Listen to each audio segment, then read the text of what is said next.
evening.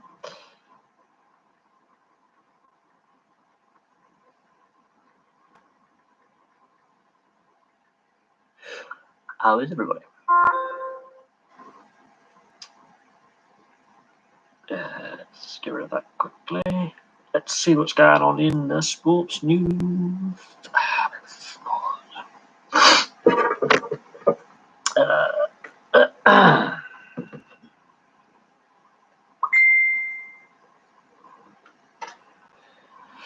BBC Sport, BBC Sport, BBC Sport.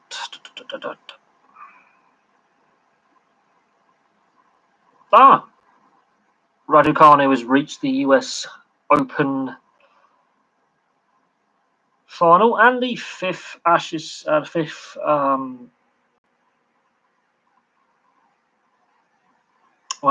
fifth test in the cricket between England and India has been cancelled because the Indian head coach tested positive for COVID-19 and the physio did as well.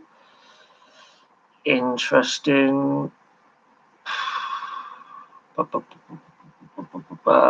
have to see what happens with that. It's breaking news.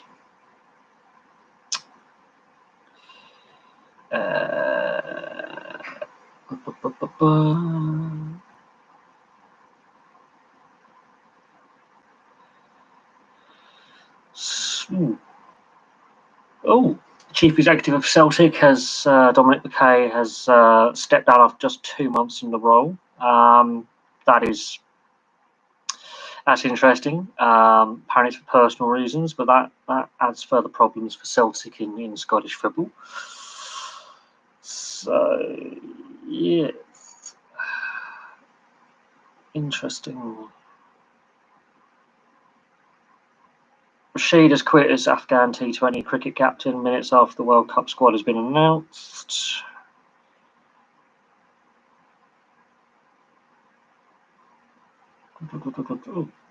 We were discussing last night about the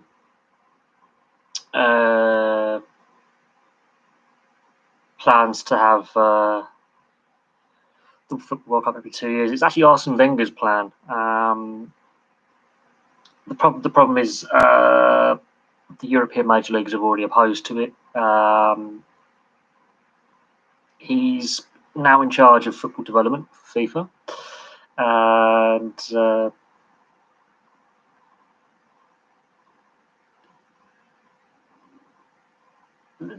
while it's known that we need to have reform of the international calendar,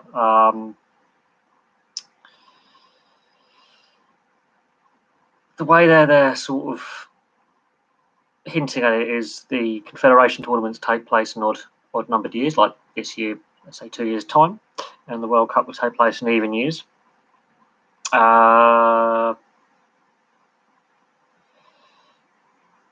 The World and European League bodies are opposed.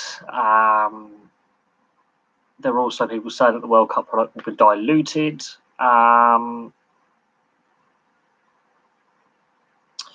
But it won't happen straight away. They're saying a consultation process will end at the end of this year, and that there'll be a vote in May. So, if the discussion between UEFA and FIFA and the politics behind it, a long way off before any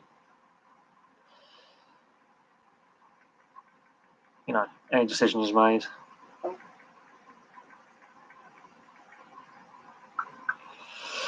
But it is interesting. Wenger says there needs to be reform of the international calendar. I think he's right. We discussed that last night, but I think there are better ways to reduce travel, reduce games, reduce the international calendar, player welfare, rest. The fact that UEFA are against it means that I don't think this idea can get off the ground, even with the person of Wenger standing within the game proposing the idea. I think that's 60-odd nations in regards to FIFA that will be against it. It's about half of the confederations that have any real say. I mean, it weakens the idea.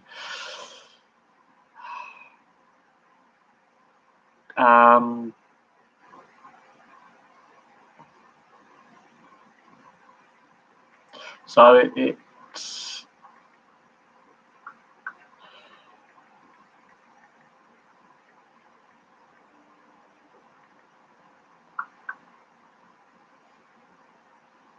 So it's an interesting proposal, very interesting proposal. On other news, the FA is not going to suspend any players that did not go to the World Cup qualifiers in the international break, even though Brazil have gone to FIFA saying they want these players suspended. So all those Brazilian players on the list look likely to play in the upcoming league games this weekend. That's putting the FA at odds with FIFA. That could be an interesting battleground. It is interesting that Brazil are the only country to enforce this international rule, and if players aren't made available by their clubs, they will have to be suspended. So that's an interesting one. So in the footballing world, there are some interesting things going on. I think the Wenger side of things, there is no doubt he is possibly one of the greatest managers football has ever seen, whether you're an Arsenal fan or not. And you could argue his time at Monaco as well. He's and other clubs he's worked at. Brilliant footballing mind, great tactician, and got the most out of his play. There is no argument that the footballing calendar and the way that the international game, as it's currently structured, needs reform. We've seen UEFA bring in the European Nations League, for example, which has aided smaller nations in getting to tournaments. That's had some mixed success. There are some nations who are making it to tournaments, like we saw at the Euros, who really shouldn't be at that level yet. And when they get to the main tournament, they are no hope of winning a game or even getting a draw in a game. And you could argue that that's a flaw to the system. The expansion of the World Cup and the expansion of the Euros has had some debate. Some people are in favour of it because you're going to see more nations, different players, different styles of football, and other people are saying, well, it dilutes the product because the quality level is going to be less, or there's too many games. So what Wenger's saying about reducing the World Cup cycle and the Confederation cycle to every 2 years isn't necessarily without merit. The African nations already play their African Cup of Nations every 2 years. So it does raise some interesting questions. Apparently, players will be allowed a rest period. What about the clubs? They've got to release their players pretty much constantly. It does get rid of the pointless international friendlies, but the critics saying it's diluting the product. It's selling the World Cup short. It devalues what the World Cup and then the other international tournaments mean. And I think you've got to have some player consultation, surely. And also, when you bid for World Cups and Euros, the infrastructure you've got to put in place. The fact that FIFA already want to expand the World Cup as it is, and the Qatar World Cup, which is already facing a lot of criticism, is already going to be an expanded tournament. This Euros we just had and the Euros before were expanded tournaments. It does make it very, very interesting in regards to the bidding process. Time to prepare the infrastructure. It means more likely that no new nations would be able to really bid, because the time taken to prepare the infrastructure for a major tournament that is going to be expanded with more nations is shortened. We'll wait and see what happens in the discussions. At the moment, it's just a plan. It's an idea. There's nothing to say that it will come to pass that we have the World Cup every 2 years, especially if UEFA's standpoint is they are wholly against it.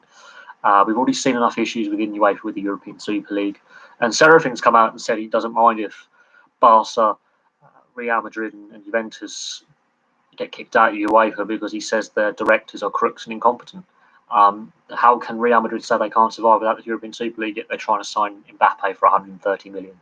How can they say they're bankrupt? He has called them out on their double standards and their mismanagement. That was an interview he gave. So UEFA are having this battle with the European Super League. Fans are unhappy with how the game is run. There's a lack of trust in the governance of football, and that has been for quite some time. This is long before Sepp Blatter eventually, obviously, stood down as FIFA president and was found guilty on corruption charges. There's been a lot of grumblings that the governance of the game It has been poor at national and international level. There is issues with corruption within the sport that aren't being addressed. I think before we start changing the international calendar and fixturing, we need to look a bit closer to home at dealing with the problems that the sport faces. So we'll see what happens, but the club game returns this weekend. Obviously, the international break is over. It's been a bit shambolic for some, but it is interesting that the FA are standing up to FIFA and are not going to be punishing those players that Brazil wants suspended for failure to report to international duty.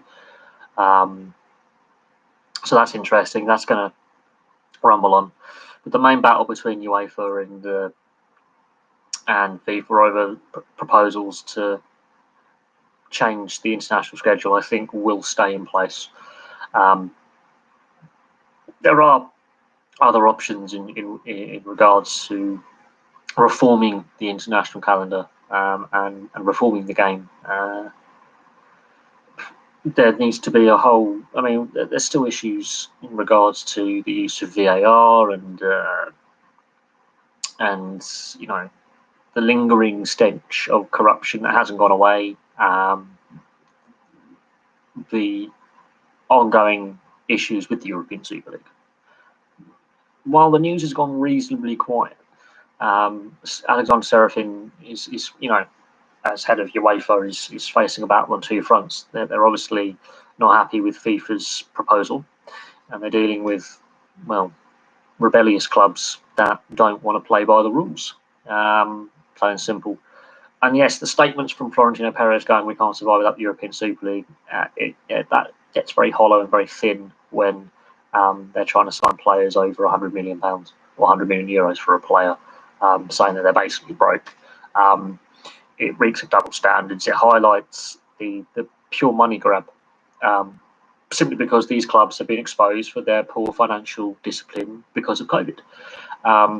The whole sport has been exposed because of the basically poor financial management of the last 30 plus years.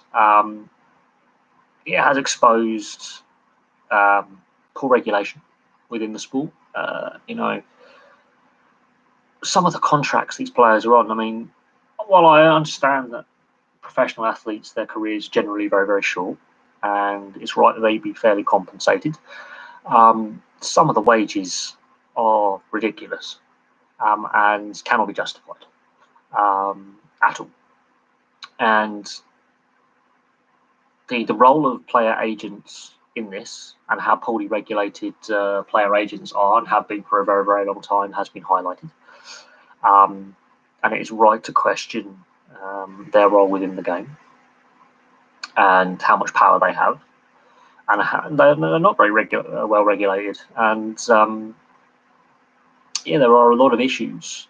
So before FIFA and all that want to fiddle with the international calendar, they need to bring in rules and regulations to, I wouldn't say prevent, but at least regulate better the role of agents in the game. This also raises questions over salary caps. And a lot of people go, "Oh, it won't work because of the European promotion relegation system." Yes and no. There are ways to have a soft or a hard cap or a flexible cap in order to prevent clubs yo-yoing and also curtail excessive spending and expenditure and also make it a level playing field. The rich clubs will still be stupidly wealthy. It's ridiculous that when people say, "Oh, a salary cap will hinder those wealthy clubs." Well, if these so-called wealthy clubs are crying, "We're bankrupt," I think it helps them. Financial responsibility is something that football's been lacking for a very, very long time. Other sports have basically brought in salary caps because their wealthy owners don't want to spend too much money. They want to make as much money as possible, and salary caps ironically help them maximise profits. And a more competitive, even balanced competition actually in itself creates more interest because it's not the same teams winning all the time, which then puts people off watching, going, only one of a couple of teams are going to win this tournament or this competition. So, and when you've got smaller leagues and some clubs and team owners going, no, we need a salary cap to survive, otherwise the whole basis of the football pyramid, or the whole basis of the sport that we currently have is not going to survive long term. And publicly stating that and putting forward proposals forward, it does tell you that there is a division within the football world about how to proceed. Some people are saying it's too late for football to introduce a salary cap. I don't believe so. If sports like the NBA only introduced a salary cap, basketball in the late 80s, and the NHL, ice hockey in the mid 2000s, and they're billion-dollar industries in themselves, and very historical sports and established leagues. I don't think it's too late. It's all about having the positive dialogue with the leagues and the players and the owners. I think all parties need to be involved in this, and I think if the players don't get it, players I think need to realise that they are in a very privileged position. They're still going to get paid a lot of money.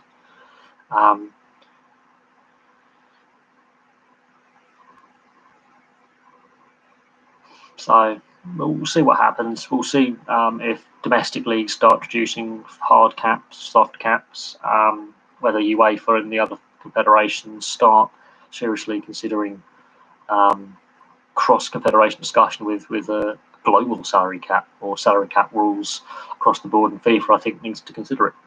The last 2 years has highlighted a lot of problems that the sport's facing.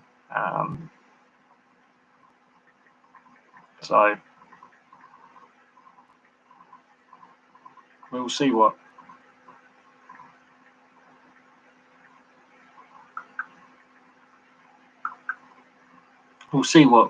comes of any discussions like that. I mean, the idea has been mooted.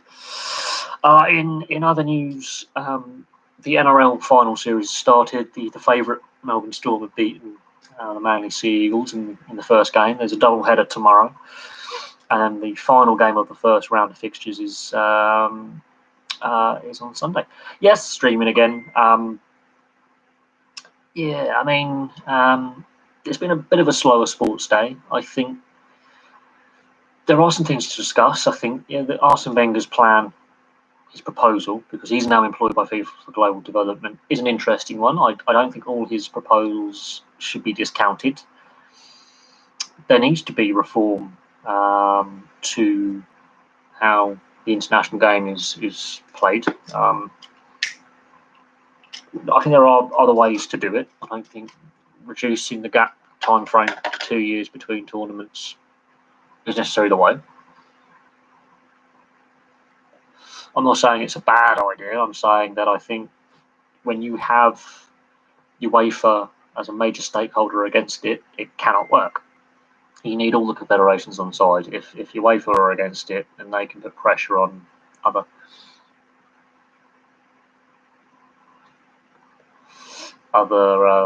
federations. Pochettino at PSG. Since the Arab takeover at PSG, he's the least successful manager they've had for wins percentage. Pep has already said he wants to coach an international team next. And it's interesting that Guardiola couldn't get Messi or Ronaldo when they were available.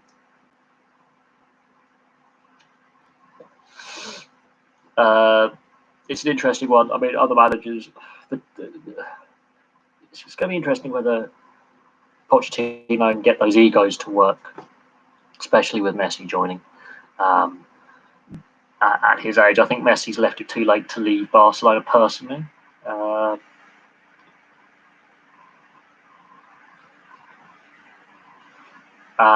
So it'll be an interesting one.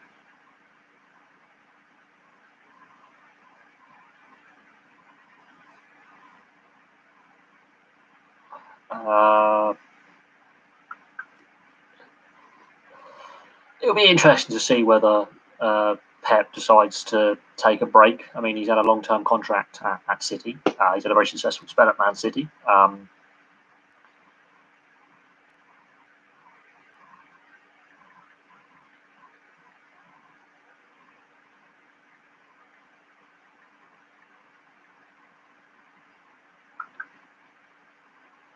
So it's an interesting question. Poch, he failed at Tottenham.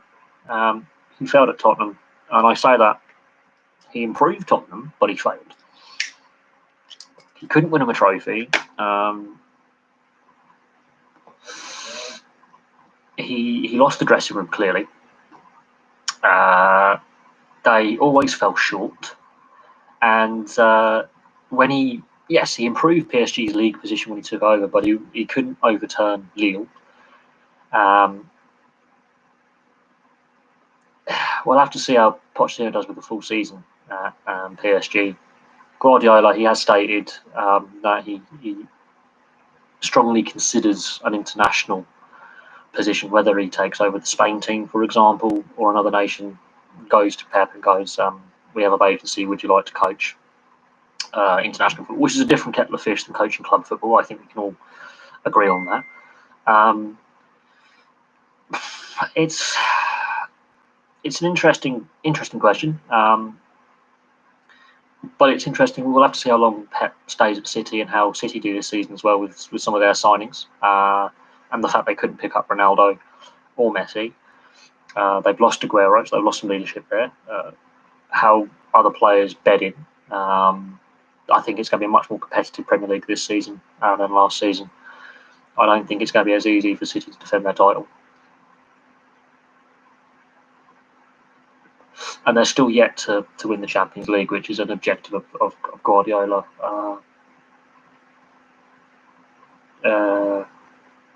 And it's one of the reasons why he signed that contract extension. So it'd be interesting.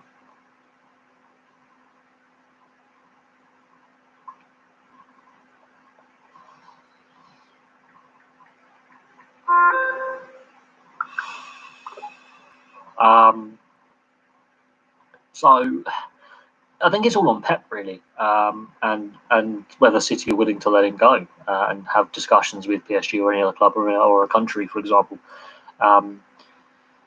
It's the longest, I think. Well, he's been found out in several high pressure situations outside of the league. He's apart from his time at Barcelona in the Champions League, he's been found out in some big games. And what's interesting is when he was at Barcelona, he did promote the youth, but at other clubs, he just spends big money. So I don't know how Man City's youth policy is going to work. I was hoping that when he came to City to promote more of these youth players, they have spent a lot of money on this academy, a tax write-off, let's be honest.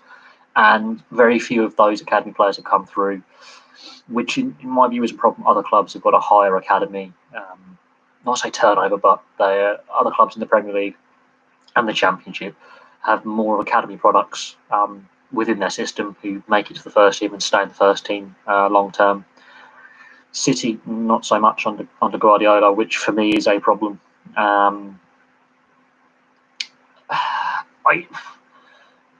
He has overthought himself, and there's a reason why he hasn't won the Champions League at other clubs other than Barcelona.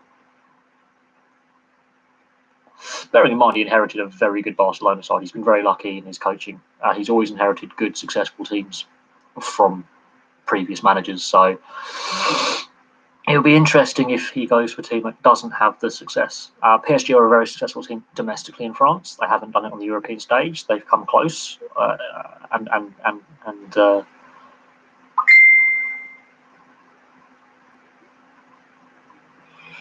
have come up short. So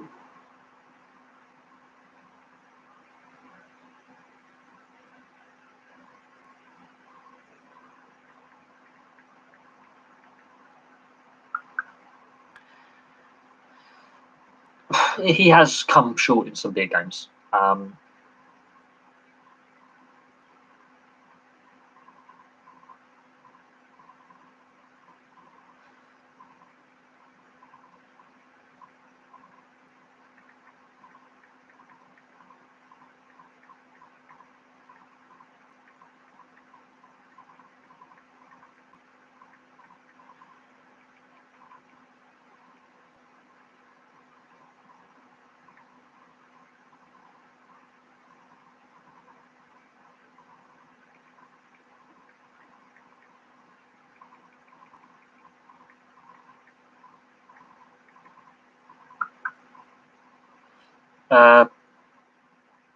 So it's an interesting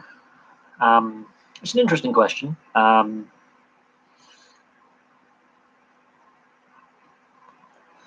We'll have to see what happens with PSG. I think we have to see what happens this season with Poch. I think he has come up short as a manager himself, and his time at Tottenham, I think, sums that up. They peaked and then they couldn't maintain the go forward, and they kept falling short. And while they've had a good start this season, Poch isn't there anymore, and it'll be interesting to see how he works with PSG. I think it's going to be a very interesting season. Very interesting season. But Poch has stated he wants to win the Champions League with Man City, and he's also expressed his desire to, at some point, take up international management, give international management a go. But he always seems to inherit sides that already have a stable base. It'll be very interesting how Poch would do at a side with A, less money, and B, less success. He's always been lucky with his checkbook, so there is some criticisms of Poch, of Pep when it comes to some of his management, because he already has the players in place and the infrastructure in place to win off the bat. But it'll be interesting to see how he does this season. And it'll be interesting to see how long Man City continue at the top of the tree. Look what's happened to Barcelona, look what's happened to Real Madrid and all that, and their money problems. It'll be an interesting one. I think this Premier League season is going to be far more interesting and difficult to predict than previous seasons. That's something that needs to be thought about.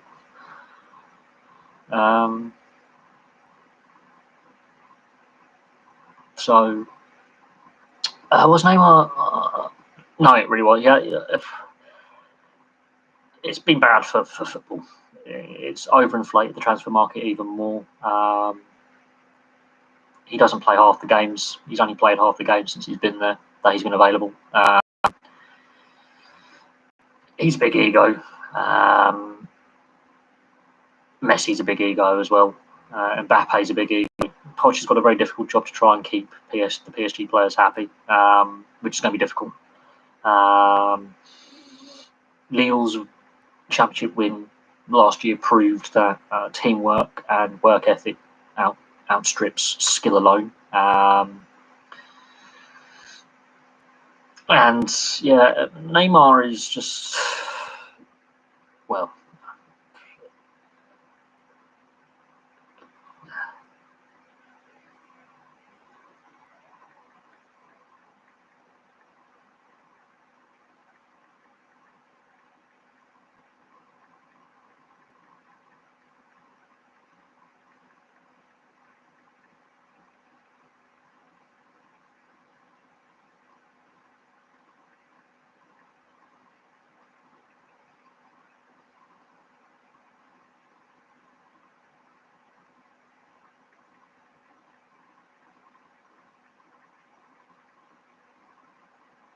hang on just a sec. But yeah, no, it is an interesting question. I don't think it was good for football. It was an overinflated transfer to begin with. No player's worth the value of 7 independent states. And you look how overinflated the transfer market's become. It's part of the problem that led to the European Super League format idea. Clubs were overspending. The transfer market's based upon debt. I mean, it's a difficult one. Is he ultimately a talented player? Yes, but unfortunately, he doesn't play half the time, and his antics on the field are embarrassing to the sport, which doesn't help the sport grow. I mean, the sport's already a global entity, we know that, but it does damage the image of the sport when he's rolling around when he's barely being touched at all. but he ultimately is a very skilled individual, but he's not on the same level as some of the other contemporaries. And in a different era, he would have been hacked out of existence long before he reached this point in his career.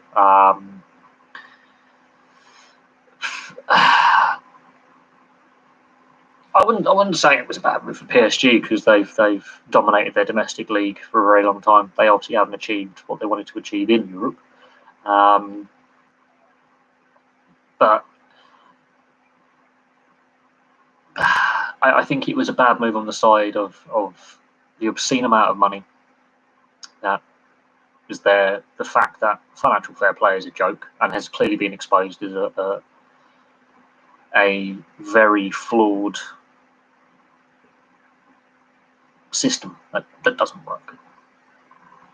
It doesn't work. So it's an interesting question. It's going to be interesting to see how Poch can deal with Neymar. Who compares? He doesn't have the work ethic or the he's not a good teammate. If I'm looking at any sport, it doesn't matter if it's football or any other sport, especially team sports. I like players who have work ethic, teamwork, energy, and are not only on the field but also off the field as well, hold themselves in an exemplary fashion. It's a privileged position to be a professional athlete, and I think people like Neymar, they're in it for the Instagram clicks. You can say the same for a whole host of other players. I do think there are actually better players out there who are unsung heroes, who bring far more to the game. Neymar, there's too much baggage with Neymar. Difference between Neymar and Messi, for example, is Messi is a team player. There's a fair bit of baggage with Messi as well, like his salary, for example. But Neymar is a team player. And you can compare these guys to the generation before. Players like Figo, for example, there is no comparison. Figo, for me, was a far better all-round player than Neymar ever will be. And one of the few players to cross the Barcelona-Real Madrid divide, Figo. Growing up watching players like Figo and Hadji, George Ware, the players of the 90s and the early 2000s, I think, far better than anything Neymar can do. Far better. And I think the game was far more competitive 20 years ago than what it is now. When you've got a handful of clubs who you can just basically buy leagues and then buy all the best players, dilute the talent pool for their own game, it's damaged the game irreparably. PSG have an unlimited wealth fund, yet they can't achieve the greatest goal, which is winning the European Cup. So it's just a vanity project and a tax dodge for the Qatari owners, plain and simple. Same with Man City being a tax dodge and a tax write-off for the owners there. Where's the youth development at PSG? Where's the youth talent pool coming through? There isn't one. Where's the players coming through from the PSG youth system? There isn't one. They're relying on mercenary players who just want a paycheck. So in my view, no, it's not good for football. Not even close. You look at clubs that have had long-term success over decades, been constantly battling for decades in the top divisions. PSG haven't only recently got back into the French top flight. There was a period of time where they were in the second division. They're an amalgamation of two failed clubs that had to merge. They have no history pre-1971. They're not a historical club. They're not the biggest club in France. There are more historical clubs in France that have bigger fan bases and have a better link to the communities that they play in. And the French system is below the second tier. Is really, there is no quality. French football is in a mess. It's not the most popular sport in France. You look at the breakdown of viewership and TV rights and participation, it's a pretty even split across multiple sports. Both rugby league and rugby union have more clubs at semi-professional level. Cycling's massive, motorsport's massive, ice hockey's pretty well supported, basketball, a whole variety of sports are at the professional level in France, and hopefully Messi going to PSG can create a lot of interest in French football. But it would have been the same if Messi had gone to Monaco or Messi had gone to Marseille. But the position of French club football is not good.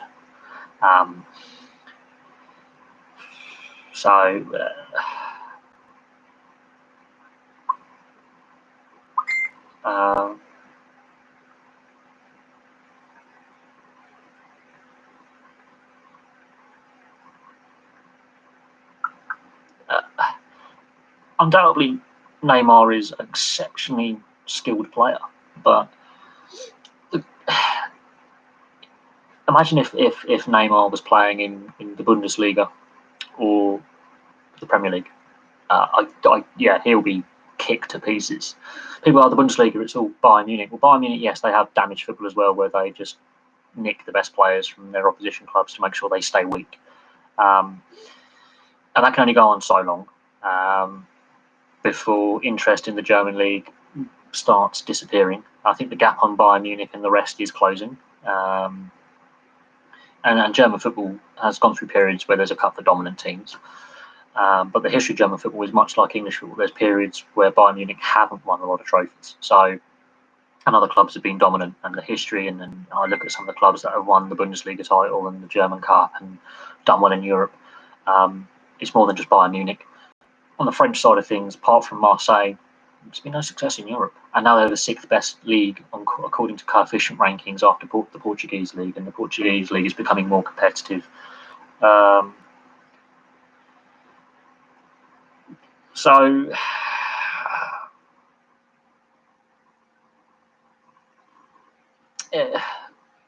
skill level, he's there. His attitude, his work rate, his teamwork, and his ego are what is a problem.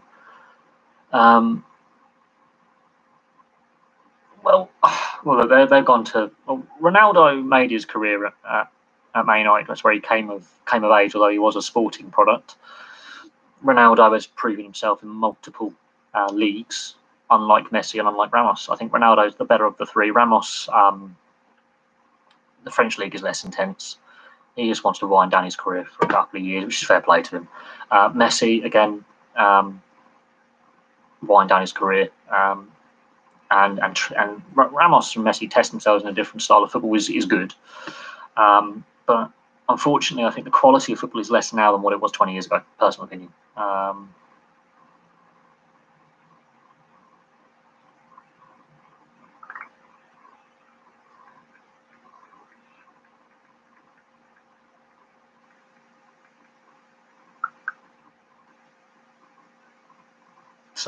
But the importance of youth, I think, is the next generation developing the game.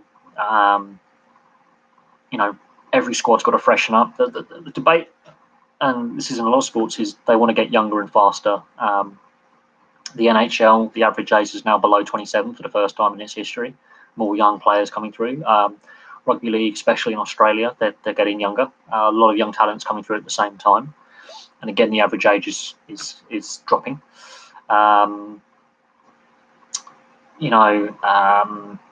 There needs to be opportunities for these young players to come through. The game is faster, the game is more open, and the average age of retirement's coming down as well. The fact that these guys are going into their late 30s, one serious injury and they are done. And that's what you've got to think as a manager, is like one injury and I've got to, but youth development is massively important. And some clubs just churn out players and other clubs not so much. And it's interesting, the clubs that constantly have good youth systems are normally stable. It doesn't matter what league they're in. It doesn't matter if they're in the top league, second tier, third tier, fourth tier, whatever. They're normally very stable. They normally have a solid fan base. Their youth systems obviously clearly work. Otherwise, parents wouldn't put their kids in these youth systems and allow these clubs to develop them. They have a good record in these youth players making it to senior level and having some sort of career. So, and Ramos wasn't a Real Madrid product. I think he came from Sevilla. Ronaldo didn't come from Sporting. He came from Madeira and then went to Sporting and then moved on from Sporting Lisbon. And Messi, ironically, yes, was scouted in Argentina and came over from, I think, Rosario. So, ironically, they're not the original products of the youth systems of the clubs that they end up playing for. But they do, they're icons, they're role models, they're superstars, and that encourages kids to play the game. You can say the same in rugby union, rugby league, ice hockey, it doesn't matter what sport it is. They, like the NHL, without the Arizona Coyotes existing in Arizona, we don't get Austin Matthews as an NHL product playing in Toronto. He was inspired to play the game because he was watching the game in the 90s and the 2000s because the team was there. So they inspired him to play. That cannot be understated. Johnny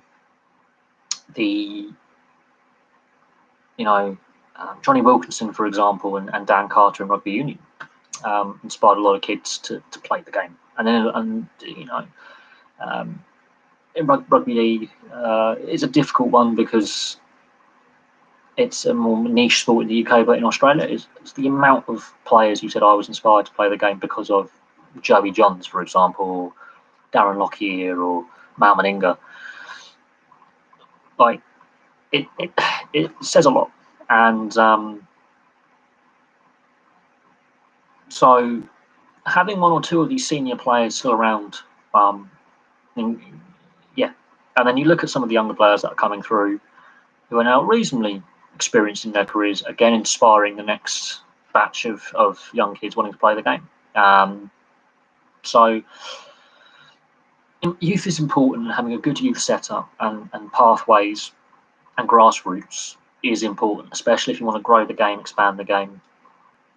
You need it. That's the importance. Ramos, Ronaldo, Messi, they've only got a year or two left between them. I can't see them playing much longer. Again, as I say, Ramos especially as a defender, when you have injury concerns and niggles as a defender, that's a problem. Ronaldo, and Messi, their style of play has changed as they've got older. They've lost that yard of pace. Messi's still brilliant. Messi's the youngest of the three, I believe, as well. You have to adapt your game as you get older. Your responsibilities change, your style of play changes. Look at David Beckham. He ended up becoming a very deep line midfielder in the end. From where he was more of a central, he became a bit deeper. He adapted his game as he got older. Wayne Rooney the same. He adapted his game as he got older. Yes, he ended up playing in the MLS, and you can say, but his time in MLS, you see, he adapted his game. He changed how he played the game. And people go, it's Wayne Rooney. He's not on the same level. I would say actually no, he's in a comparable. On the handball, I think it needs to be simplified. You get rid of the grey area of accidental and deliberate. I think strikes your hand. It's like a foot foul in basketball or a hand pass in ice hockey. Possession goes to the other side. Well, hand pass in ice hockey, it goes to another face-off, but the play stops. Personally, I think get rid of accidental, because apparently accidental handball in the box is an indirect free kick, and that's still in the rule book. When was the last time you saw an indirect free kick? So that's one to consider. I think simplify the rule, deliberate or accidental, change the wording, just handball. It gets rid of that grey area. Possession goes to the other team. Treat it like the foot foul in basketball. Obviously, if it's stopping a goal scoring opportunity, or it is literally so deliberate that it's stopping a passing opportunity, then booking or red card should be sufficient. If there is no intent, it's just no booking necessary, free kick or penalty, get on with the game. It gets rid of the grey area completely. But it's the way the players react and hound the referee as well. That needs to be punished more. Dissent. That's also in the rule book as well, and referees are too scared to put their foot down and take control and start, booking players, because very quickly those players will go from yellows to reds and players will be suspended, and then clubs will be like, failure to control your players, you're getting fined. It doesn't happen enough. If that happens in rugby, be it league or union, players are getting marched for 10 minutes into the sin bin. And if it's persistent or if it's egregious enough, they're sent off, and it has happened. And you can't have any complaints. The same in ice hockey. Abuse from official, that can be a game misconduct. You can be thrown out of the game. Football needs to be tougher on dissent and tougher on when the players hound the referees and officials and abuse the officials. Those other sports, the officials are all fully marked up. Players can't get away with, some of the things they get away with in football. That's something I think FIFA needs to consider, and the domestic leagues need to consider desperately.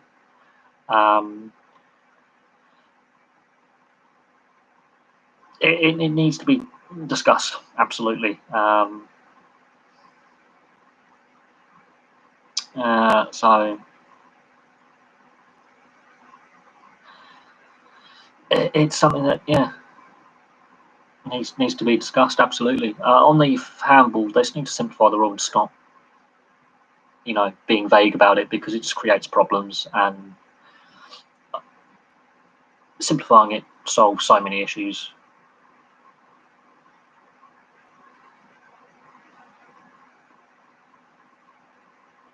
So I will have to see what happens in regards to whether they simplify the handball rule. Same with the offside interpretation. That's another rule that I find frustrating, how they keep tweaking it.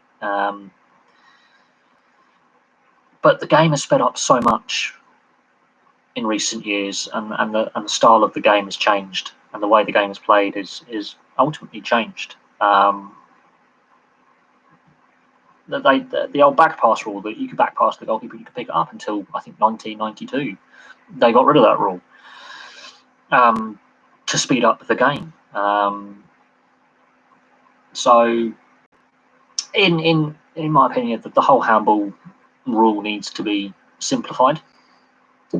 It needs to be definitely simplified. And the wording needs to be looked at, and just get rid of deliberate and accidental. Handball's handball. Treat it like a foot foul or a hand pass in other sports. It gets rid of the ambiguity behind it, and the controversy as well. Overcomplicating the rulebook, ironically, causes more problems than solutions, in my view. It doesn't aid the game, it hinders it, in my personal opinion. And football's got enough problems, personally. But so we'll have to see what happens. We'll have to see if FIFA decides to simplify the rule. But well, I mean, Griezmann, Barcelona are deciding to give Atletico as much of an advantage as possible in La Liga, aren't they? My favourite transfer in the recent window, I don't really have one personally, per se. I'm really not as invested in football as what I was when I was younger. I've really started to fall out of love with the sport as it stands. I don't enjoy the sport at the moment. There's always some kind of issue within the sport that's a negative. But I do think the Griezmann move, I think, it works at Atletico. He's got a manager there that can get better out of him. But he's a couple of years older now. Obviously, losing Saul from that midfield, you can slot Griezmann back into that position, so it's almost a like-for-like replacement. But I think the way Simeone works as a manager, I think it suits Griezmann, because Griezmann, as proven in the Euros, was doing a lot of two-way box-to-box midfield work for the French team, and wasn't complaining about it. He was putting 110% in. So I think the Atletico style of play probably suits him more than the Barcelona style of play anyway. But Barcelona's got a lot of issues. Just listen to what Aguero stated, that when he was at Atletico, and then when he went to Man City, he would like to go to training an hour and a half early sometimes, just do some extra gym work and maybe a bit of one-to-one work with some of the coaches and maybe some of his teammates, and always welcome to do that. Gets to Barcelona, the lights are off and the training ground's locked, and you can't get in. So Barcelona is a club with a lot of problems, and definitely it's not the club that we thought it was 10, 15 years ago that was meant to be everyone's second favourite team. A lot of cultural issues at Barcelona, a lot of bad things happening that I think have been going on for a very long time that we, the fans, haven't been party to until COVID exposed the massive problems that Barcelona have. Plain and simple. But no, I think Griezmann going back to Atletico will suit both club and player. Definitely suit Griezmann down to the ground, and it's a win-win. Barcelona, it's a lose-lose. They've lost a world-class player, and they're in trouble. And it's not Koeman's fault. It's not Ronald Koeman's fault. It's the presidency. It's the club itself. It's the club culture. It's the club hierarchy. It's the issues that they've got themselves in. They've mismanaged themselves financially. And it's very interesting. Those three clubs that are still obsessed with the European Super League, key players are leaving them. Key players are leaving. Ronaldo leaving Juventus. Several high-profile players leaving Barcelona. Real Madrid unable to sign players. Players are drifting away and don't want to play there. So there's a reason why this has happened. They've got themselves into this mess, and the other clubs that signed up, ironically, are financially better off because they're more prudent with their spending, or they don't spend as much over their income.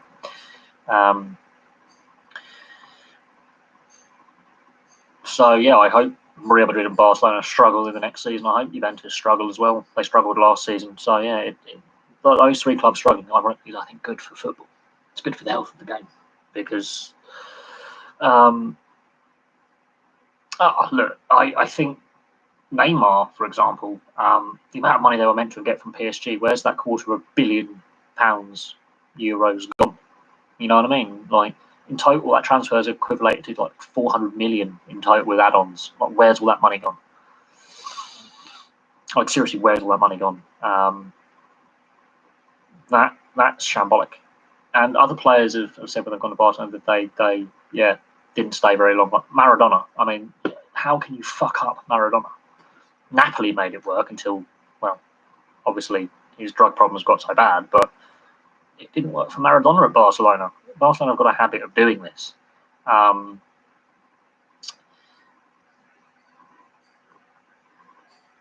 Barcelona could be entering a very lean spell. The same with Real Madrid. They've basically spent themselves into a situation where they've come up with this harebrained scheme to try and make short-term money to cover their losses, which the rest of the footballing world has gone, no. Because we'll be excluded from our main moneymakers, which is the Champions League, Europa League, our domestic club competitions, and we've basically been told if we do that, we'll be kicked out. So there's seriously things wrong at both Barcelona and Real Madrid. Obviously, Juventus have had match-fixing scandals in their past, which has damaged the image of that club. So these three clubs are in a bad state of affairs, and ironically, I think it's good for the game that they're struggling. I think it is good for the game because the transfer market's overinflated, massive. No, it's not sad at all. I think they're two of the grottiest clubs going. They have got some of the things you hear. Some of the things you hear coming out of these clubs and then the culture within them, and no, I have no sympathy for them. I think they've helped damage the game rather than help the game. In recent years, these clubs are the reason why the transfer market is overinflated. Why there's so much debt in the game. Why players are massively overpaid. Toxic culture. They have damaged the sport by their greed. So I've got no sympathy. Absolutely none. I generally have no sympathy for them at all. There is no sympathy from me for these clubs in their struggles. The fact that the Footballing Authority allowed the situation to go as far as it has is beyond me. I generally have. It's a situation that was avoidable, if I'm brutally honest. Definitely avoidable, but there's definitely a negative, toxic, nasty culture within those boardrooms, within the club hierarchy. There's a reason why, young promising players have have have left. There's a reason why. I mean, who let Suarez go for 4 million in the current transfer climate?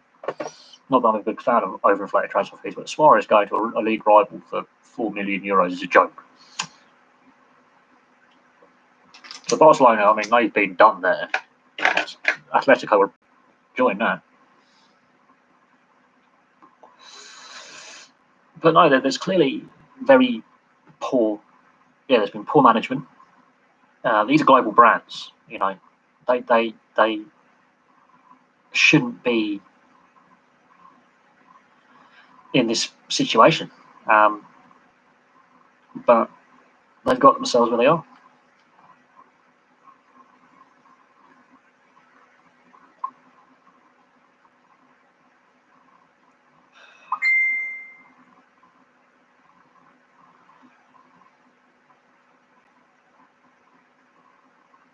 But yeah.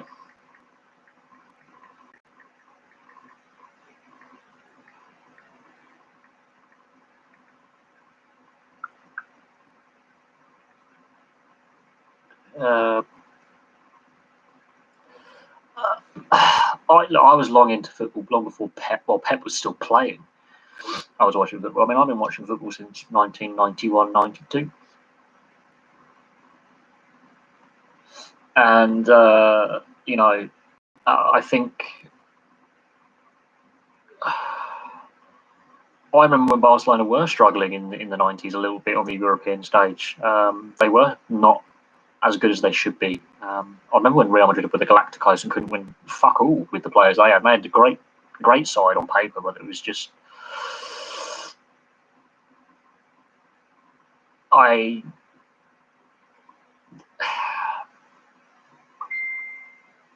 No, Barcelona put all their eggs in Messi. They didn't have multiple stars by the end. He was the last of the golden era, and they were clinging on.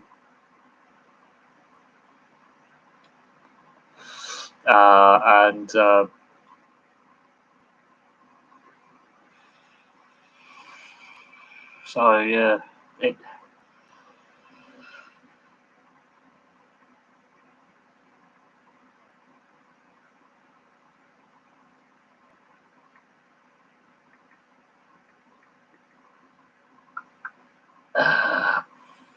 So yeah, I mean,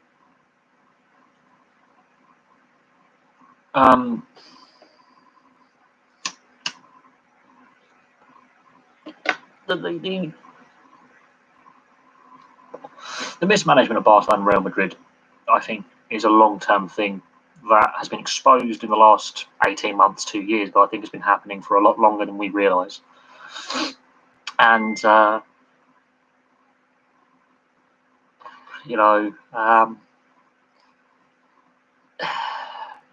they definitely got things wrong.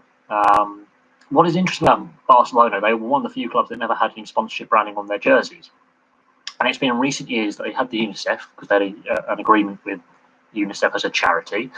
And that was, great. But now they put sponsorship on. So they are getting desperate for cash, clearly. And that's been in the last 5, 6, 7 years. They've given in and put sponsorship on their jerseys. So clearly money was an issue long before COVID, long before what has come to pass. So I honestly do believe that money issues were a problem long ago for them. So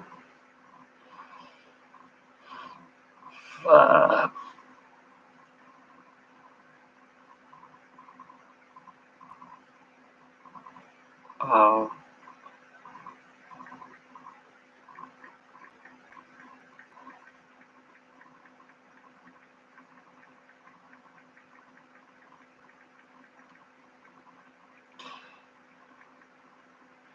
so yeah, there is that. Olympic football. I didn't watch any of the Olympics. I mean, if you watched last night's live stream and listened to some of the questions, I didn't watch any of it. Um,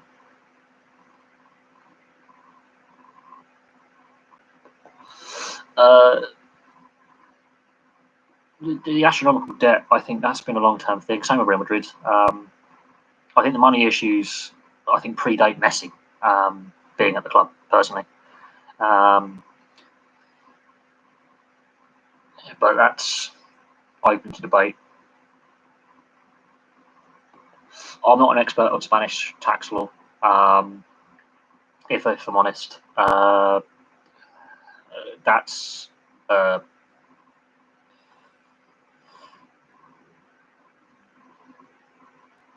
that's something that obviously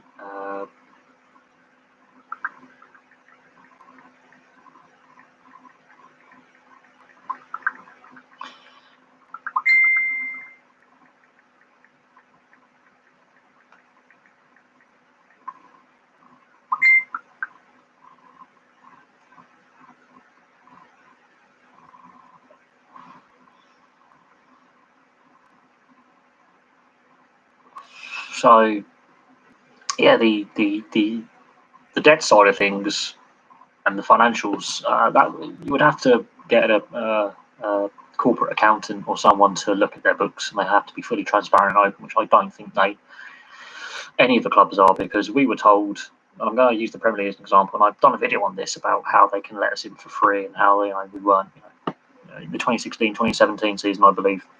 So when I started up the channel, that season, the Premier League club said, no, we can let fans in for less than 10 quid or for free, which was really, really interesting. We don't need fans in the stadiums to turn a profit. Fast forward to March last year when the pandemic really hit and sports shut down. Turns out that wasn't the case. Turns out they did need us. And so I don't think the clubs have been fully transparent with their finances for a very long time. And cooking the books is probably taking place.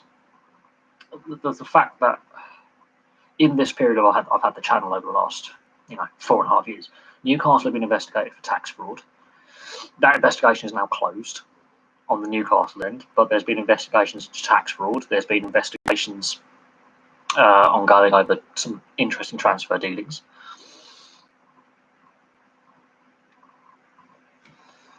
And, I think the money problems that Barcelona and Real Madrid have been facing, I think, are longer term than we realise. In regards to England-India, yes, that has been cancelled. It's due to the Indian coach and one of the physios testing positive for COVID, which is interesting. In regards to what happens now, I can read the article, actually. That might be interesting. Let me read the article quickly. Let me get the article up. I mean, it broke a few hours ago, so it's not breaking news. But that is interesting because obviously not only is it interesting about cricket, but I think multiple sports, if I'm brutally honest. Right, was it right to cancel the fifth? This is what the BBC are reporting. The cancellation of the fifth test between England and India denies a pulsating series a fitting climax, ends the men's international summer on a whimper, and more importantly, robs the paying public. The fallout from the non-events at the Emirates Old Trafford has begun, even if the tone of England is one of diplomacy. Amid the questions, some can be answered, while others it will take time to play out at the conclusion. India head coach Ravi Shastri tested positive during the fourth test win last week, so that was last week. 3 other staff members had to isolate. When no member of the backroom team, a physio, tested positive on Thursday, so yesterday, they cancelled training. Although all players tested negative, and the England and Wales Cricket Board, so the ECB, said the test would go ahead. Discussions that went on through last night led to the match being cancelled. Only 2 hours before 11 o'clock. So it got cancelled this morning, 2 hours before the test was due to start. The ECB initially said that India had forfeited the match, only to retract the statement. That's not a good bit of PR there. Well, that leaves the series. India were 2-1 ahead, is up in the air. 80,000 tickets have been sold in advance for the first 4 days, with fans set for a full refund. So the ECB are going to lose a lot of money out of this. However, many will have taken time off work, booked travel and accommodation, and been anticipating the spectacle of the final test with the series on the line. A refunded ticket will not take away the disappointment, inconvenience, or anger. The cancellation of this match will also leave a bitter taste for the wider cricketing world and the possible huge financial implications for the ECB, Old Trafford broadcasters and sponsors. And the ECB is an organisation that's lost a lot of money, hence why the 100 is existing, which no one wants. Was it right to call it off? That depends who you ask. There are a few things to keep in mind. On top of the fact that no India players tested positive, they were travelling with an enlarged squad with 21 players to deal with COVID issues, so they'd already thought of that. However, they have been on tour since June. While the restrictions placed on players have not been as harsh as during other series, they can still not enjoy the same level of freedom as the wider public. So they've been in a COVID bubble. England have been in a similar situation. In December, their one-day series in South Africa was postponed, partly to protect the players' mental well-being after it was thought COVID had infiltrated the team, even if 2 positive tests came back negative. You can't be flippant or light-hearted about the issues of mental health, the ECB chief executive Tom Harrison has told the BBC, but the ECB has got enough problems as it is. When COVID creeps into an environment, it can accelerate very quickly. We've seen that ourselves in the past. The majority of India players are travelling with their families, perhaps creating a concern that COVID could spread to partners or children. Most of them are with their families, said former India wicketkeeper Das Gupta. That is one of the biggest concerns for them. What if both parents tested positive? Still, former England captain Michael Vaughan said India had a responsibility to fulfil the fixture, just as England had a duty in South Africa. I felt at the time England let South Africa down, said Vaughan. England flexed their muscles back then, and I believe India have flexed their muscles. I honestly feel Indian cricket has let the English game down. What happens now? In the short term, probably very little. The India players, along with some from England, will leave for the IPL, which restarts on the 19th of September. The biggest question is how the Test series will be resolved. That the ECB quickly retracted their assertion India had forfeited the match is important, because a forfeiture would give England the match, a share of the series, and World Test Championship points. The exact nature of how and why the match was called off will also have financial implications for the ECB related to insurance. The result of the match may appear unimportant, but with millions of pounds of compensation to be determined, it needs to be resolved. This is Jonathan Agnew, the BBC cricket correspondent. Harrison said the issue of the result is not one for today, and it will be ruled on by the ICC. The Board of Cricket Control India has offered to reschedule the match, although that is more likely to be a standalone test rather than the 5th match in this series. As for when that could be played, India are due to be back in the UK next summer for 3 T20 or 3 one-day internationals, but the rest of England's schedule is packed, so it could mean rearranging other fixtures or separate red ball and white ball teams playing simultaneously. The IPL, the elephant in the room. The IPL was postponed amid rising COVID cases in India in May and is due to resume in the UAE next weekend. If that wasn't the case, there would have been scope to delay the 5th test. It is also worth noting that the Board of Cricket Control India informally requested a tweak to the schedule of the series to help accommodate the IPL, although there is no suggestion that this is linked to the cancellation of the finale. The IPL is a financial behemoth, not only for the game and Indian cricket, but also the global game. The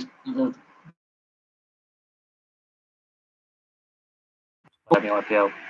Players will be petrified of picking up the virus and having to miss IPL games. It's all about the IPL money. The ECB will not want to fall out with the Indian governing body. They are the powerhouse. However, Harrison said drawing any link between the IPL and the cancelled test is unfair. This is not a situation that's been recreated by the rescheduled IPL. I fundamentally do believe that is 1 second. What about the Ashes? Oh yes, England's next test series itself under a cloud of COVID-related doubts.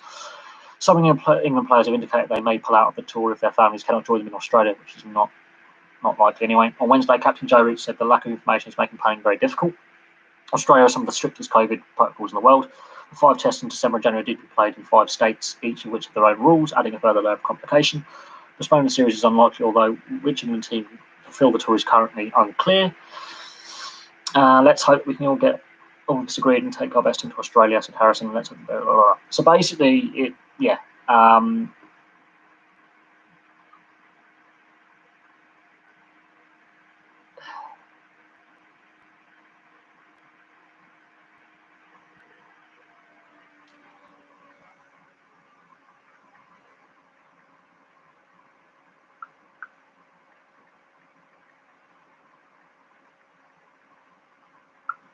So yeah, on in regards to the England India series, my view is if the issue with COVID is bad, fine. There are protocols in place, but it does raise questions about the fact that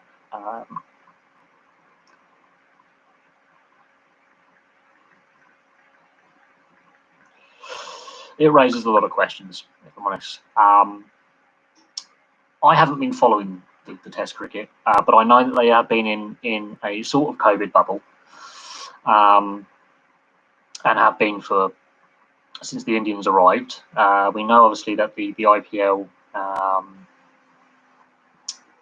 being suspended and then rearranged in the UAE has obviously been a concern.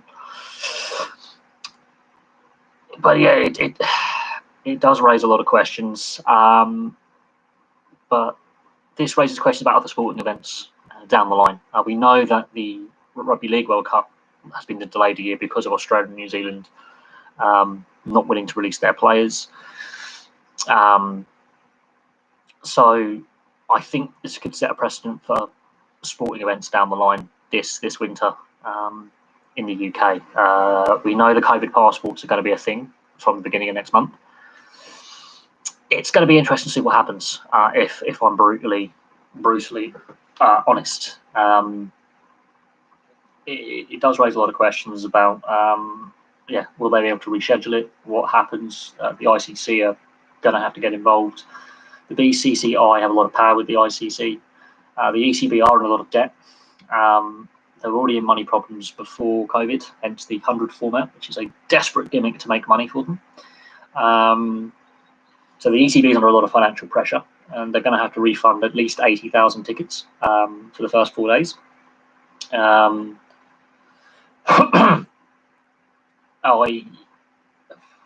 The losses are going to be bad. They're going to have to come to an agreement with broadcasters, it's like Sky, and overseas broadcasters that will be broadcasting to India as well on the feed.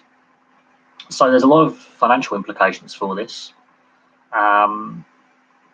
So I don't know what happens now. It's a wait and see, if in all honesty.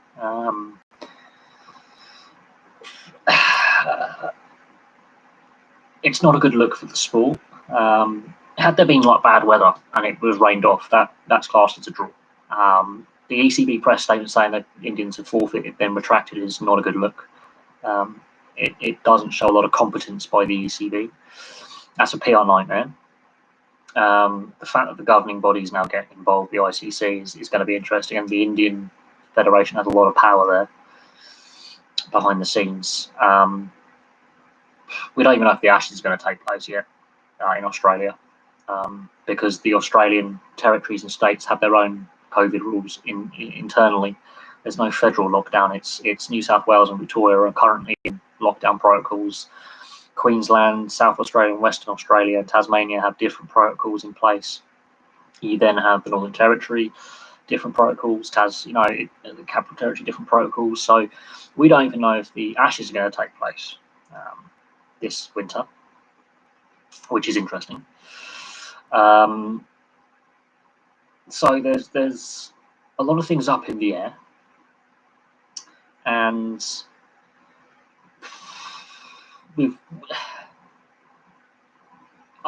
whether they rearrange a standalone test. We know India are touring again next summer in the shortened formats of the game, T20 and 1 days.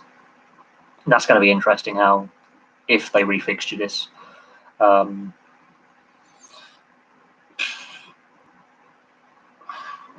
It's everything's up in the air basically. And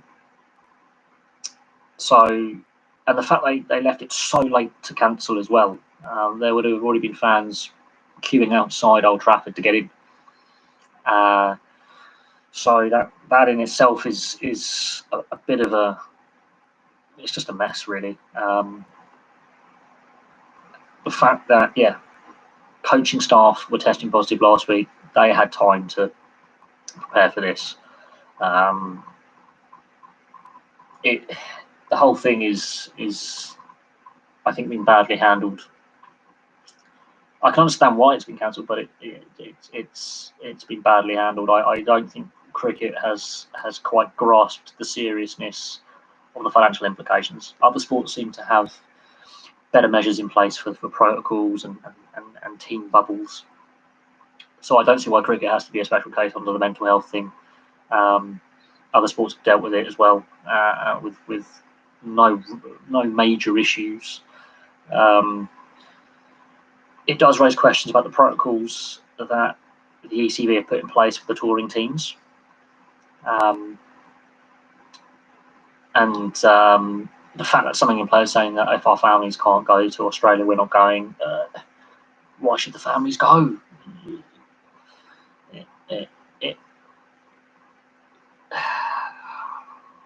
I don't know. I don't know where we stand in all this.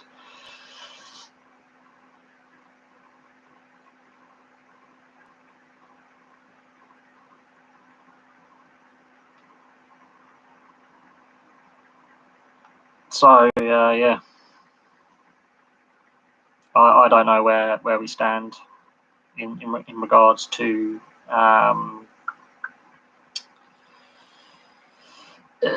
whether the test gets rearranged or not. Whether do we play this fifth test? Is it just classed as abandoned? Which I think would be the best way to do it. On the financial side of it, yeah, the ECB are going to lose a lot of money. This is an organisation that's already beset by financial issues. They've already had to get emergency loans from the government in the last 2 years to cover some losses. The 100 format is in place because of the financial mismanagement of the ECB over the last 15 years. And there's been no hiding the fact that that's been heavily criticised. It's an organisation under a lot of pressure. So we'll have to wait and see what happens, in all honesty. It's not a good look for the sport. It's not a good look for the ECB or the BCCI. Obviously, everything's happened very, very quickly in a very short space of time. But they were aware of positive tests last week. That's not good enough to leave it this late. India came with an enlarged squad in case of issues like this. I believe the test should have gone ahead if the right protocols were in place, so that you have to now raise questions about the protocols that both India and England agreed for this test series to take place. There's been no issues this summer up to this point. So questions can be asked over the protocols they put in place and how they have handled the situation. I think more is going to come out about this. The ECB are now under a lot of pressure. We'll have to see what the ICC states happens. And yeah, you've got to feel sorry for the fans. At least 80,000 bought tickets. So yeah, they've got to be compensated for costs, at least for their tickets. The insurers are going to have to get involved because it's been cancelled. So there's a lot of things to consider in regards to what the next stages and next steps are.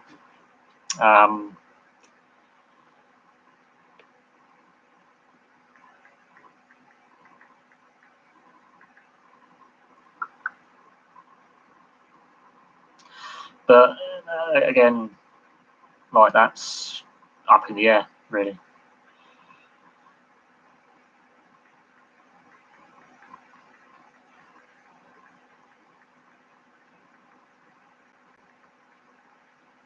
But it's again, yeah, up in the air. As I say, the ECB have been facing financial problems for a very, very long time.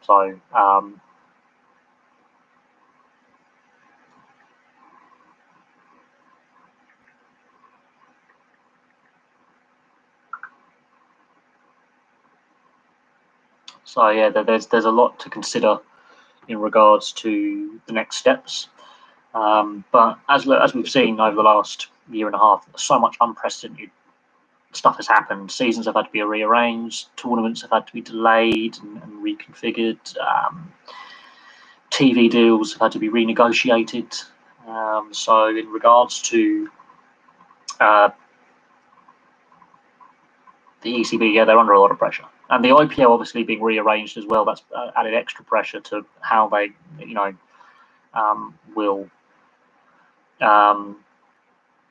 if they do reschedule this fifth test, the standalone test, or if they finish the series next year or whenever they do it, because the IPL's there. England have no flexibility in their calendar.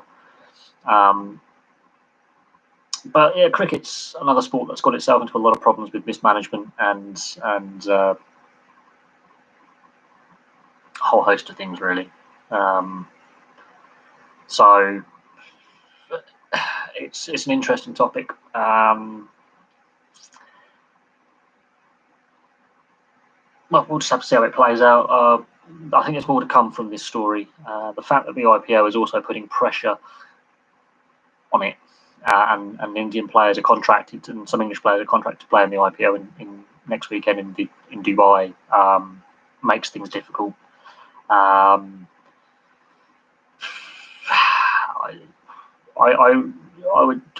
personally would have treated it as abandoning it due to bad weather, that kind of thing, or an outbreak of illness. Just treat it as an abandoned test and call the series.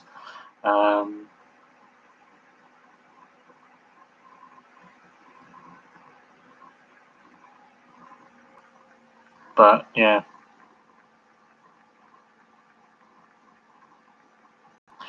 we'll see what happens. Let's see what other sports needs to break, because Raducanu has obviously made the US Open final, and that's a big thing for British tennis. But yeah, the cancellation, I mean, look how many other sporting events have been cancelled and rearranged. It's nothing new. I think the ECB and BCCI should have prepared for this eventuality. So there's that. I'm just having a look at some of the other things popping up. There's some other stories coming through as well.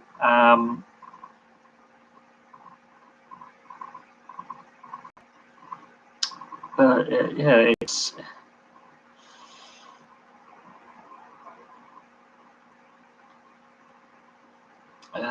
an interesting one.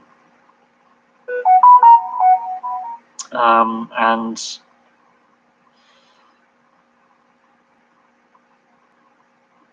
let's have a look.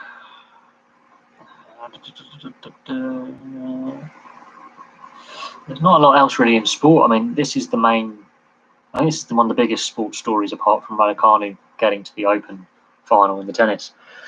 But the implications are there. I am surprised there weren't more contingency plans in place should this eventuality happen. And the lack of flexibility in England's test schedule and touring schedule make it near on impossible to rearrange. So there's that. So yeah, Birmingham Derby is 0-0 in the Championship, for those interested. But yeah, in regards to what's happened at Old Trafford in the cricket, it happened in England's tour to South Africa, when there were concerns about positive tests. So this is going to happen to a lot of sporting events. I think this could be a precedent for the autumn and the winter.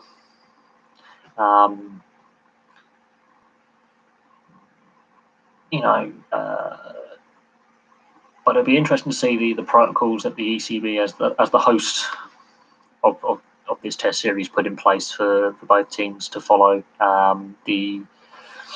What kind of bubble situation were the Indians in? What kind of contact do they have with people outside the bubble? Because obviously the COVID virus has got into the Indian camp and affected in a couple of key people, including the head coach. People had to isolate.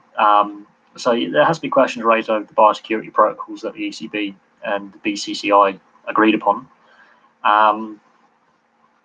And yeah, it does raise questions, obviously, about other sporting events as well, considering we've got these COVID passports to have.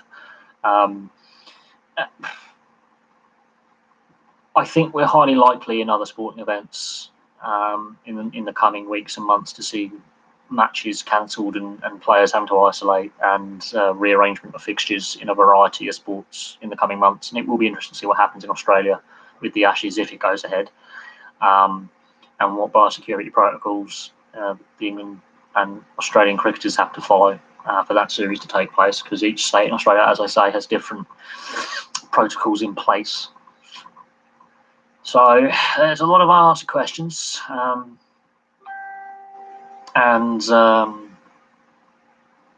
yeah, we shall see. We shall see what happens. My phone keeps dinging. I'm very popular this evening.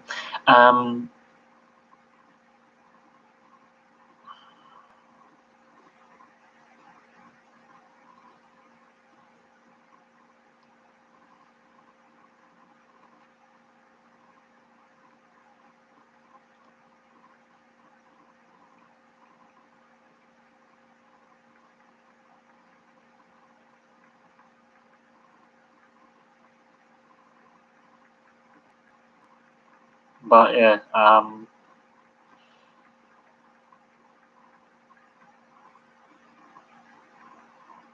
yeah, we'll have to see what happens. Obviously, questions can be asked about how the ECB handled things. Absolutely, and the press release, I think, is the most damaging aspect of this whole episode when they said the Indians have forfeited. I mean, that's a PR nightmare, because I don't. And then they retract the statement. So there's clearly a lack of coordination and a lack of leadership, basically.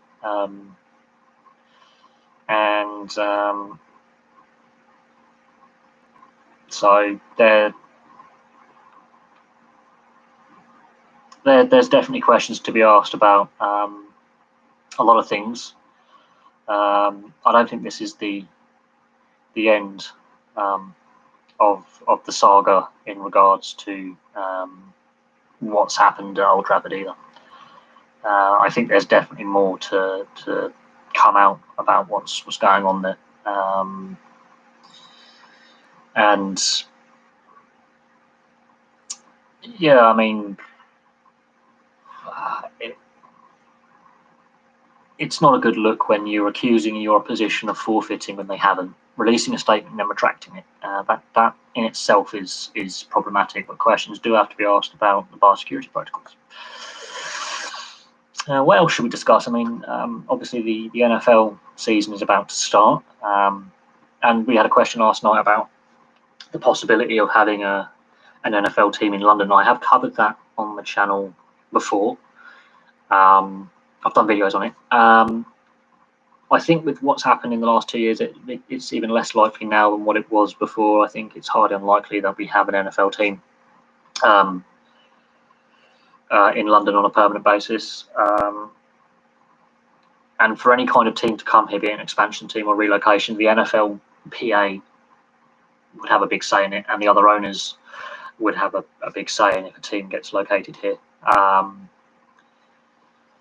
So that was a question raised yesterday.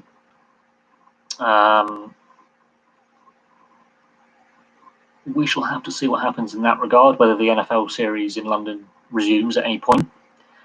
Again, I think that's highly unlikely in the short to medium term. I mean, there were questions last night in regards to baseball as well, and a whole range of sports and the different, So there were some interesting questions last night. So yeah, if you've got any more questions, please whack them in the chat section, and we'll see what we can cover, because everything that's been asked has already been covered. But definitely, what's happening at Old Trafford today is a bad look for cricket. Very bad look for cricket. The way it's been handled and the press release, not a good look. And questions will be asked of the ECB and the handling of what's happened. So that in itself is, going to be looked into. Let's have a quick look at the football. There's the thought. Oh God. This is sport. Let's have a look at this. Let's see what the football score currently is.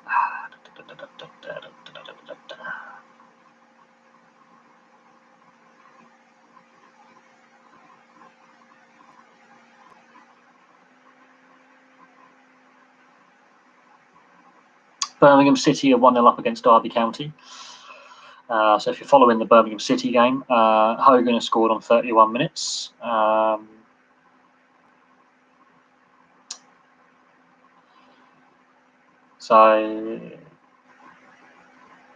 And Birmingham haven't won a league game at home since April, so that's an interesting one. That's currently going on. It's first half still. So that's interesting.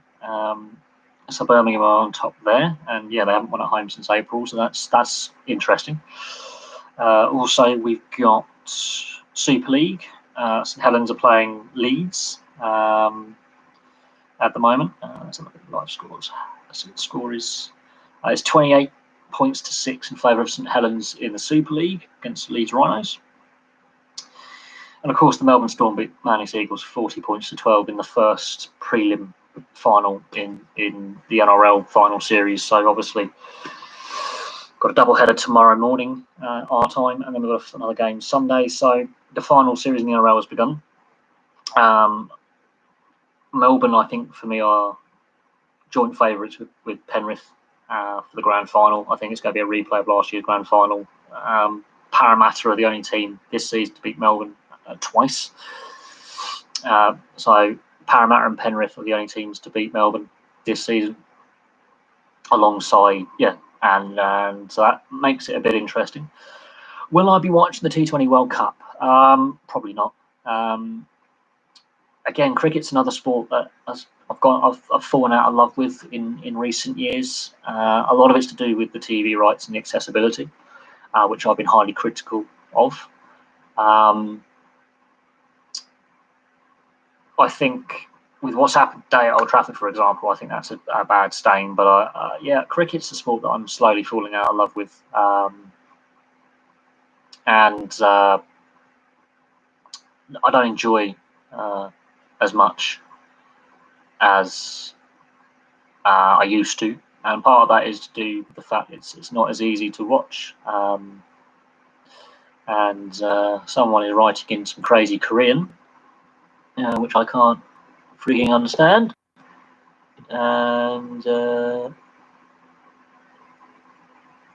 away.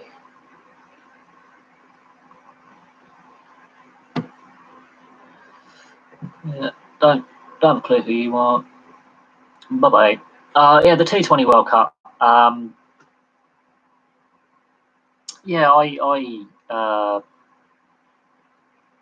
don't think I'll be watching it. No, I've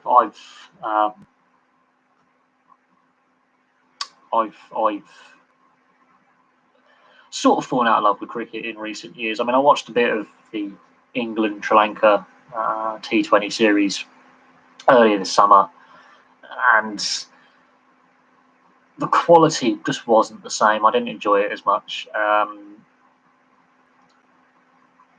I mean, will I follow it a little bit? I'll keep an eye on it. I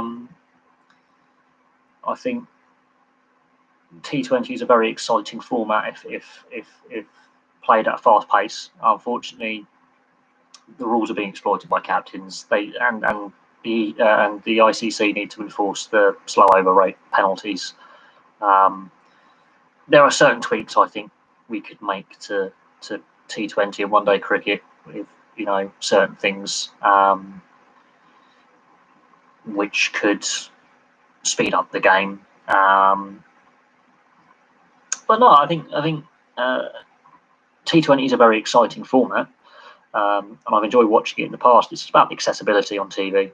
There's a reason why viewing figures for cricket are lower now than what they were in 2005 when England won the Ashes against Australia. And it's because of the accessibility of the sport on free-to-air coverage, and people are being priced out, and there's a reason why the ECB are in money problems. And this predates the pandemic. So I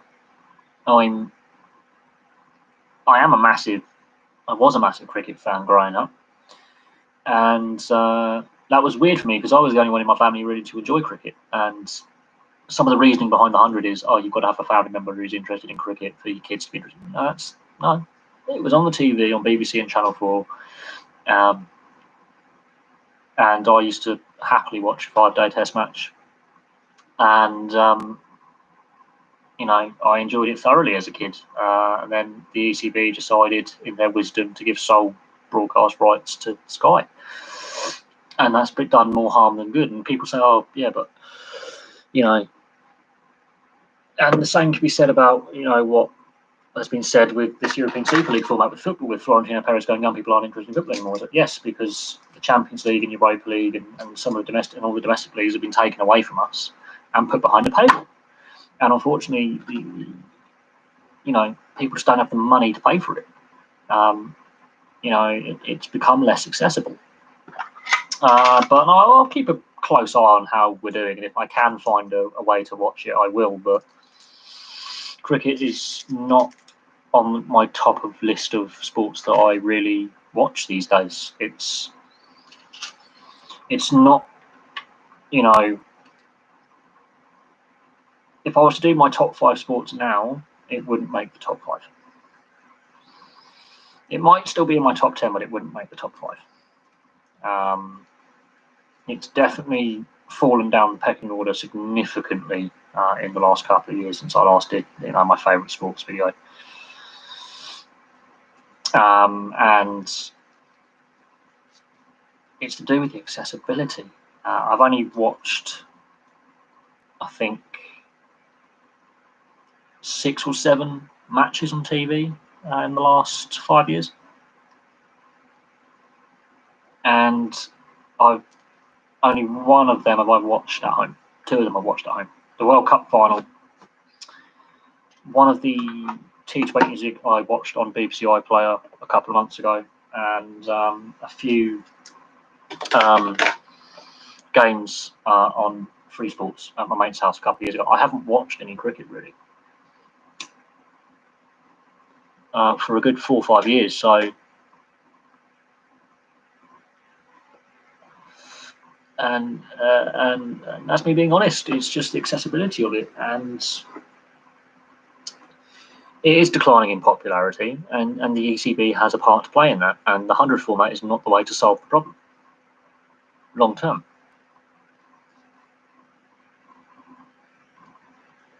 And I don't know what how much money the ECB actually made out of the 100 and how successful it was in its first year, but it was going to make a loss this year anyway. And so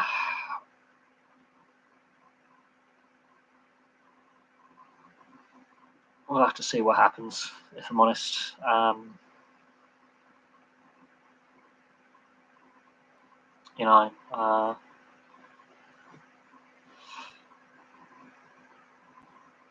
Yeah.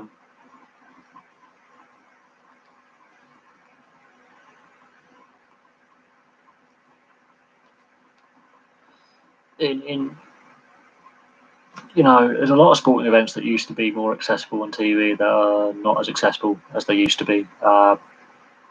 And look at rugby league. I mean, the finances in rugby league are in a terrible state. And the Super League is definitely losing ground to the NRL, and has been for years.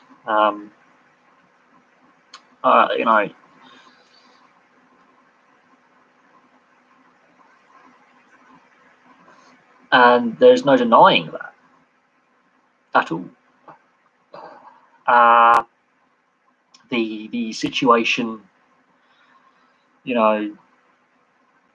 financially, what COVID exposed was how bad the TV deals that exist.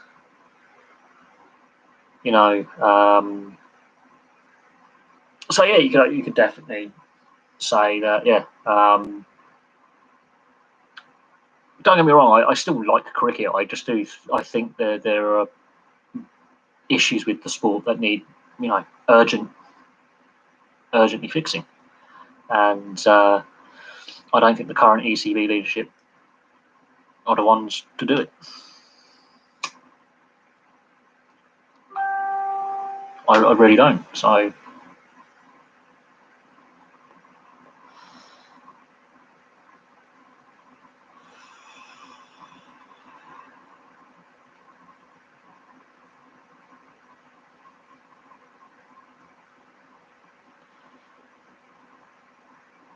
We'll have to see what happens.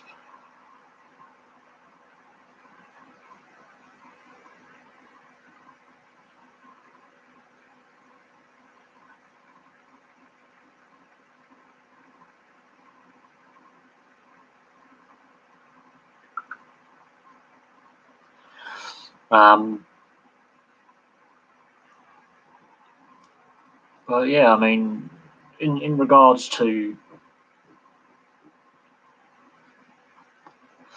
the T20 World Cup, I think we have a very good chance of winning it, but there's some other very good nations. Never count out the West Indies in the short formats. They love the short format. The New Zealanders, the Kiwis. Yeah.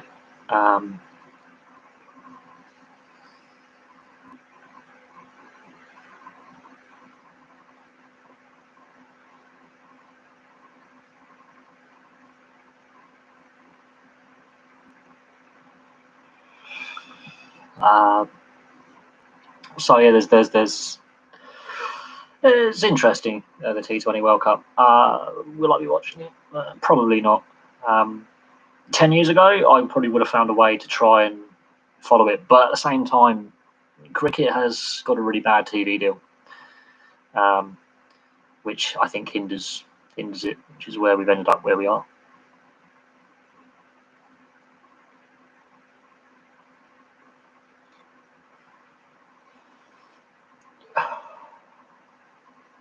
And yeah. So there is that to think about. But T20 World Cup. I mean, when is the T20 World Cup? That's a thought.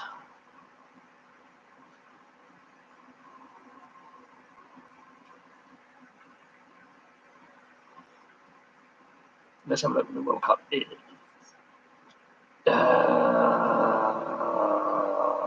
It's going to take place. Oh, it's going to take place at the UAE in November. So let's have a look. Yeah, the West.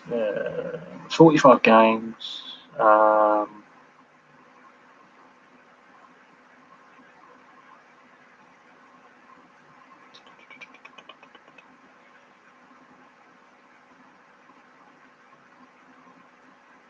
Afghanistan have said they are going to play in the T20 World Cup. Australia have next year's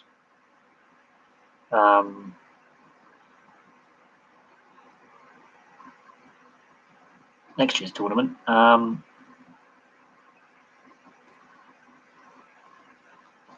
think the West Indies, as defending champions, they're always got to be considered. But I think India, Bangladesh, Sri Lanka, and Pakistan, because it's in the UAE and it's similar conditions to what they play with at home, and that the IPL will be taking place in the UAE. I think advantage goes with the subcontinental teams for this one. It'll be dry conditions, flat track. Spinners will have a big part to play in it. It's going to be one of them. It's, I think, the subcontinental India, Pakistan, Bangladesh, Sri Lanka. I think they're going to benefit from it being in the UAE with the conditions. The West Indies are dangerous. Don't discount the Kiwis. They've got a good cricket program at the moment. They're, I think, the best nation in the world with the players they produce. It's going to be an interesting tournament.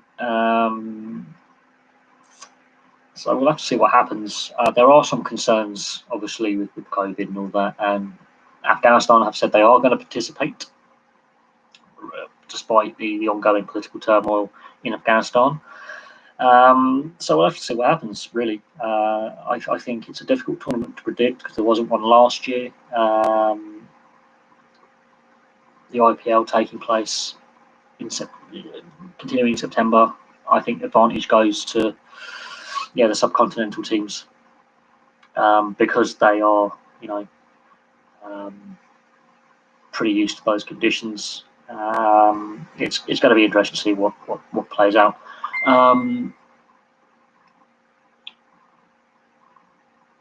Yeah, I mean, we've discussed a few things on this one. A lot of it's to do with the situation with Barcelona and Real Madrid, and the debate between UEFA and FIFA over trying to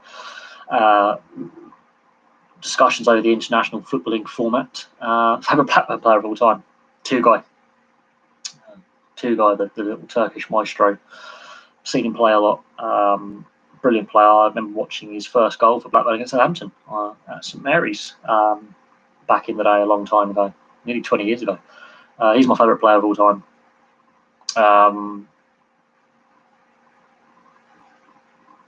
That's my opinion on Tugay.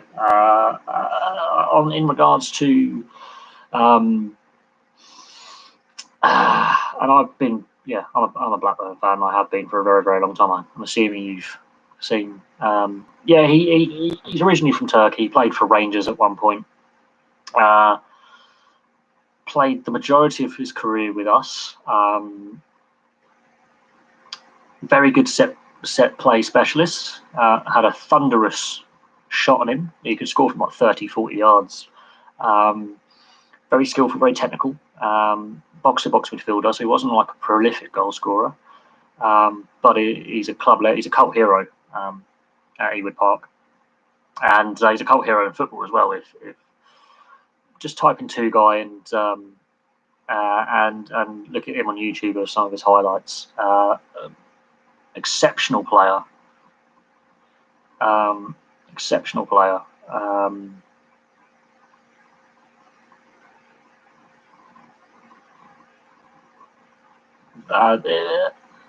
Probably my favourite player. Energy guy, not the best player, to grace a field, but when he could pull out a special one, I tell you now, some of his goals, some of his free kicks, you cannot compare them. Played a very long time as well.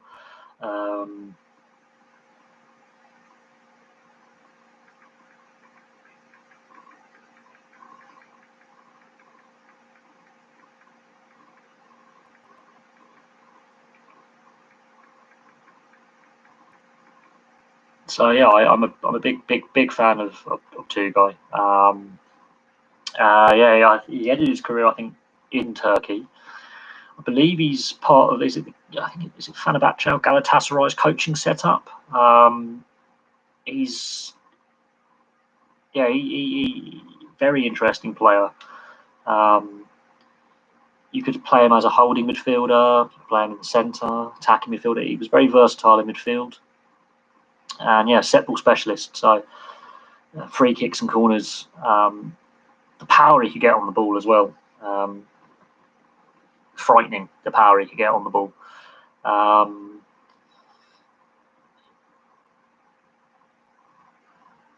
The way he can bring other players into play as well. And he was a brilliant player, and also played a long time at Rangers as well. So he's well respected within the game. Had a bit of aggression about him as well.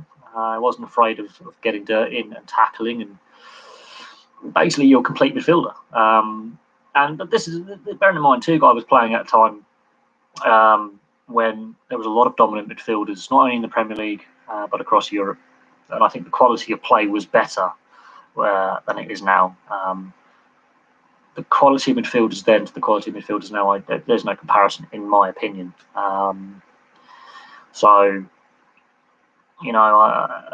yeah, in my opinion, one of the better one of the more underrated midfielders to play in the English game, and definitely on a par with some of his contemporaries. The fact he played for slightly lesser clubs is irrelevant. Brilliant player, technically brilliant, hard-working. Uh, just look at his highlights on YouTube. Some of his goals, fondly remembered by the Blackburn faithful. He would definitely make my all-time 11 of players that I've seen play. Without a shadow of a doubt, he would be in any. If I could name a squad, he would definitely be in my all-time squad of players I've seen play.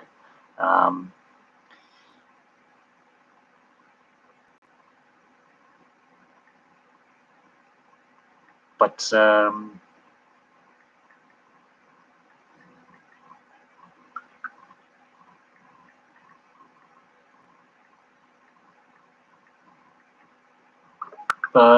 what was your favourite Premier League season?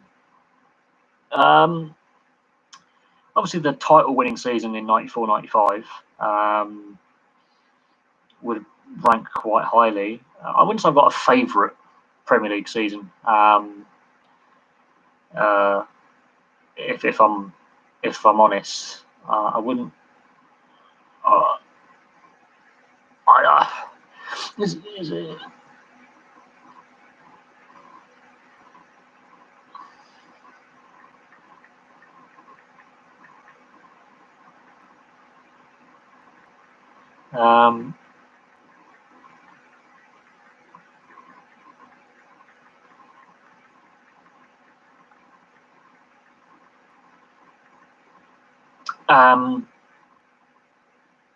I wouldn't say I have a favourite Premier League season. I think but as a Blackburn fan, I mean, I've obviously been watching them since before the Premier League. That's how old I am. Yeah, I'm that old.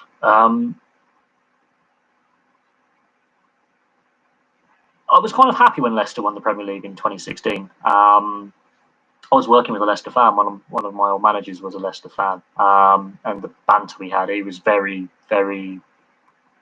He wasn't sure they were going to do it, but that's what 5 years ago now. But Leicester have stayed consistent since then. They've established themselves now as a title contender again. But I don't think I've got a favourite Premier League season.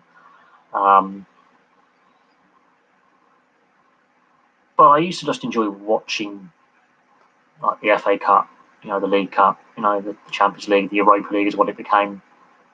I like watching as a neutral more than watching my own side play because the nerves take over. I'm more of I would say 2010 when Fulham got to the Europa League final against Atletico Madrid was a good season as well. I enjoyed watching that season. So yeah, in regards, I'm more of I prefer watching football as a neutral. I've been to a lot of games as a neutral. I have seen Blackburn play a fair few times as well, but I've been to a lot of games as a neutral. There's a few teams that I like to see do well. So I like to see Leicester do well, Southampton do well. I'm happy that Brentford have made the Premier League because I've watched a lot of Brentford games in my time. I've got a few friends who are Fulham fans. So when they made the Europa League final in 2010, that was good to see. I've seen them play a fair few times as well. I've seen QPR play a few times. Watford play a lot. So I've got a few soft spots for a few teams that I've seen play. So when Portsmouth won the FA Cup 2008, I was very happy when they won that trophy. So yeah, I've got a few teams which I like to see do well outside of Blackburn, but I'm more of a casual viewer these days. I'm more of a neutral. Obviously, I keep tabs on how my team are doing. Obviously, and I look how other teams that I want to do well are doing. But as I've stated quite a lot in recent years, football was no longer my favourite sport. I prefer watching rugby league, especially the NRL, and International Rugby Union. I like watching as well. Not so much the club game, if I'm honest. Obviously, I like my ice hockey. Very passionate about that. And I like my motorsport, not F1, which is interesting, but I do like my motorsport. But you know, I like watching games as a neutral. There are certain teams that I do have a little soft spot for, and I want to see them do well. Um, and yeah, I wouldn't say the most entertaining season. I think every Premier League season has had entertaining moments and some very non-entertaining moments. So, if in that regard, yeah, there's I wouldn't say I've got a favourite season per se. I think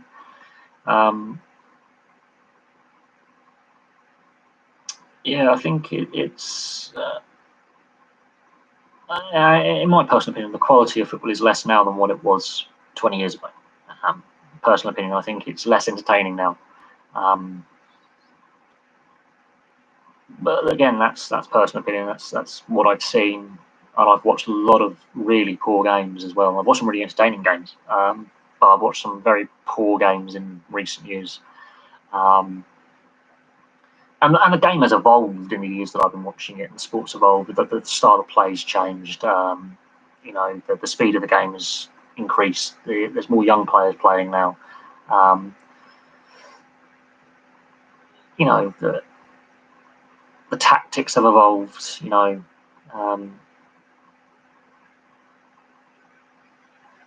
yeah, in my opinion, the sport has changed massively in the time I've been watching it. Some good, some bad. It's definitely not the sport I grew up watching. And yeah, it's a difficult one. But I like watching as a neutral, especially if it's like the Champions League, Europa League, international football. I love the World Cup and Euros because I can watch that as a neutral. I try and watch every game. I think most of the Euros. I missed 3 games of the Euros this summer.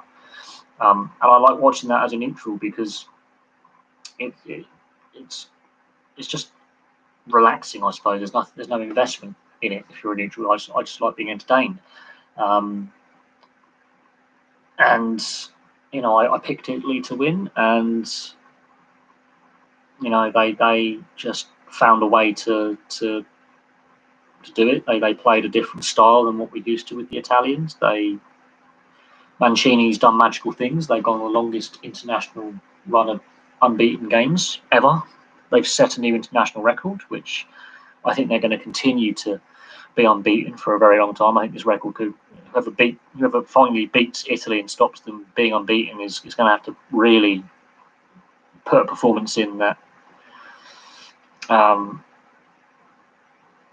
It's going to have to be a world-class performance. They've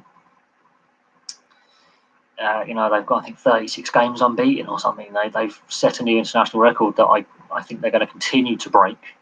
And when they do finally stop their winning or unbeaten run, it's going to be very hard to replicate what they've done in the last couple of years under Mancini. And they've changed how the game's played yet again. Like we had Spain in 10, 12 years ago changed how the game was played. And Italy have adapted to how the game is played. And I think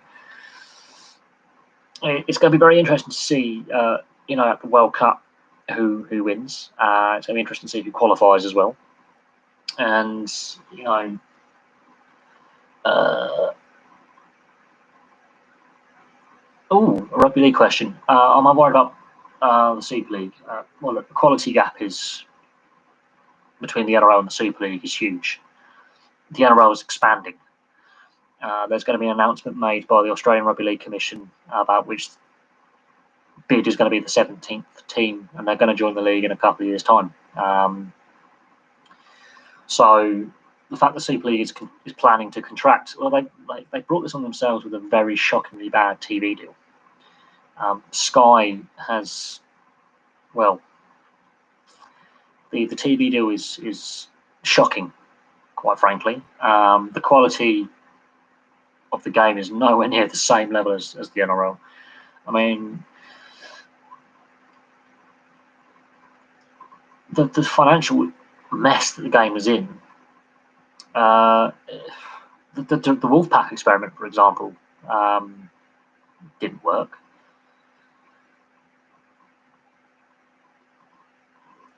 I am worried about the Super League. I'm worried about the sport in general. This is why I think the World Cup should have taken place this year. Obviously, Australia and New Zealand pulled out. They pushed it back a year. That's damaging. Yeah, I do think the Super League is in trouble, whether it contracts or not. I mean, the lower levels of the game have been destroyed by the pandemic. The lack of growth in the south of the UK is part of the problem. There's a lot of money in the south of the UK, potential investment, potential players and fans. They're limiting themselves with their player base. They're limiting themselves with their fan base, which means there's only so much money you can make. Very few clubs make any money, and the TV deal was part of that. The TV deal is really, really bad. It's only worth, I think, about 34 million or something. So the league is more reliant on gate receipts. The TV deal in Australia is worth billions. The quality gap is there. I can see a lot of players in the Super League looking at the NRL, especially with expansion coming, and rugby league fans in Australia going, well, that's going to dilute the quality of the competition. I can see a lot of Super League players, especially English or British players, going to their agents, get me a contract in Australia. If I can see that being the case, I can see a lot of Super League players, and I can see a talent drain going to Australia, which is not necessarily a bad thing. There's a lot of good quality British players playing in the NRL now, a lot of young players playing, but I can see, I can see a talent drain going the other way, and I can see, the gap between Super League and NRL continue to grow. The NRL is in the process of expanding. Eventually, I think it'll get to 18 teams, and if the Super League goes down this route, it's had it. It's had it. I think rugby league in this country is dying. Well, this is the problem with having a sole broadcaster and a broadcast monopoly on several sports. It kills them. Sky pretty much destroyed British ice hockey 20 years ago with a crap TV deal, which BBC couldn't match. And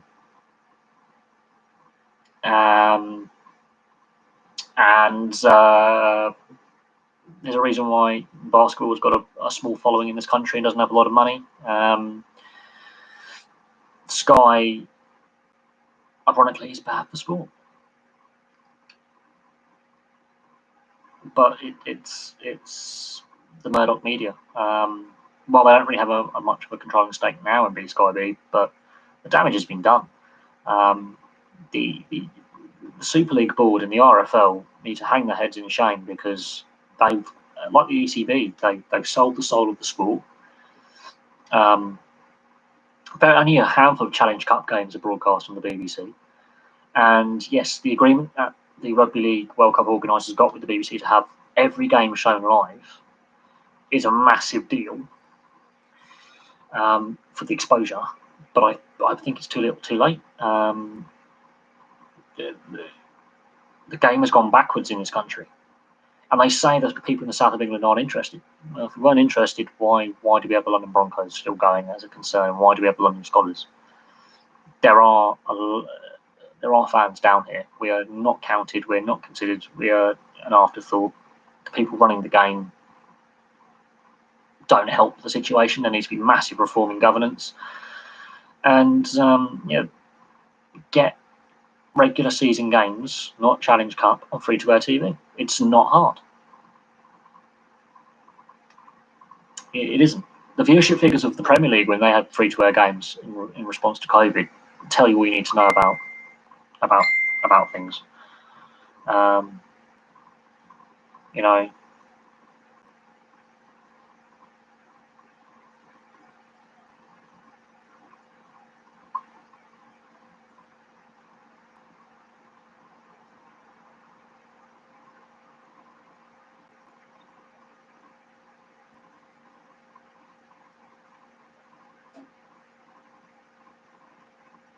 I just had a message from a friend, that's all. Do I think Dublin could hold? No. I don't think there's the rugby league fan base in Ireland. I also think the Gaelic Amateur Association would try their hardest to stop that happening.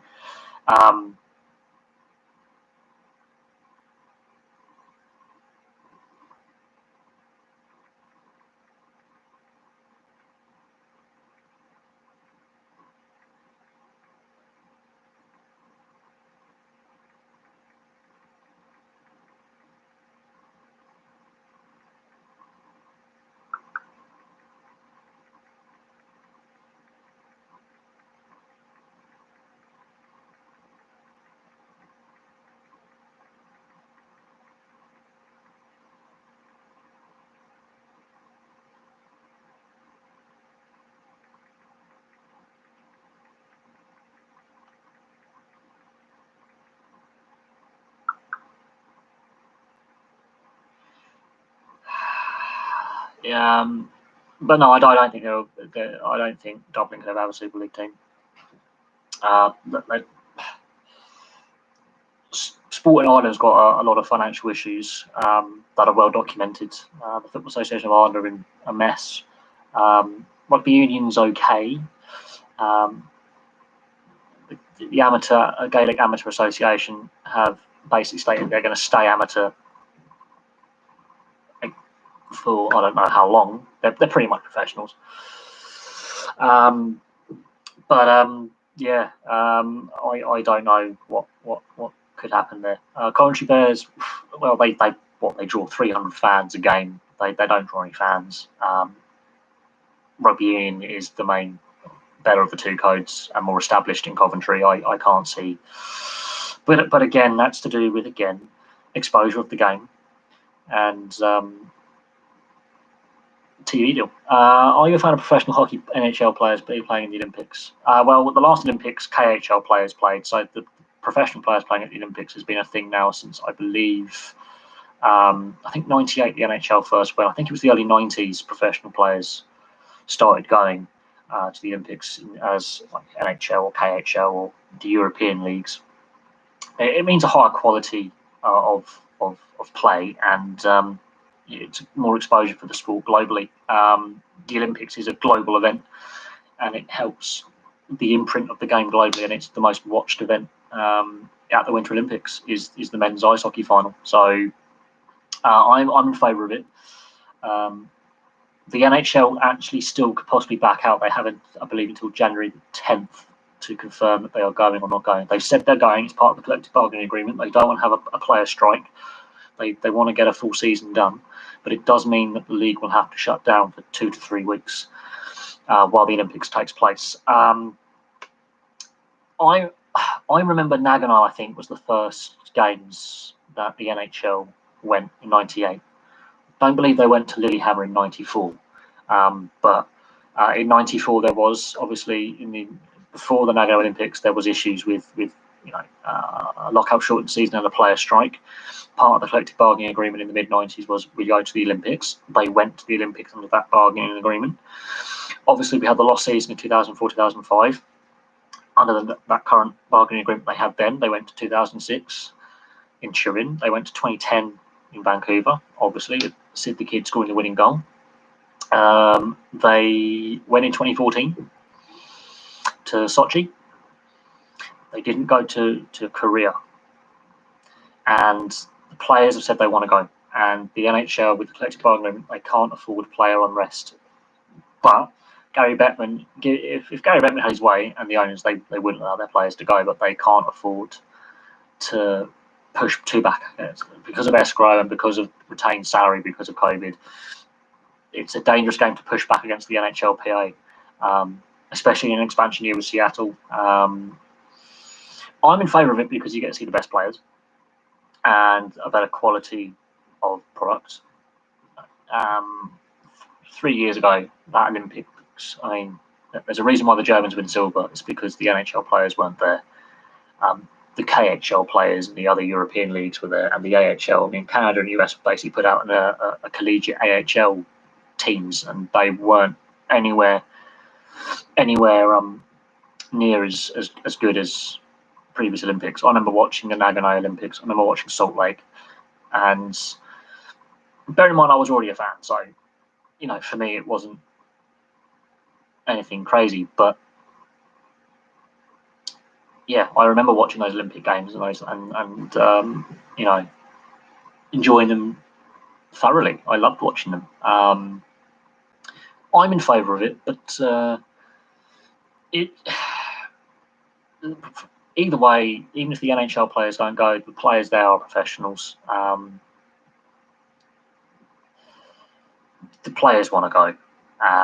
When the last Olympic, there's been pressure from the players for a while, and not going in 2018. Players weren't happy with that decision.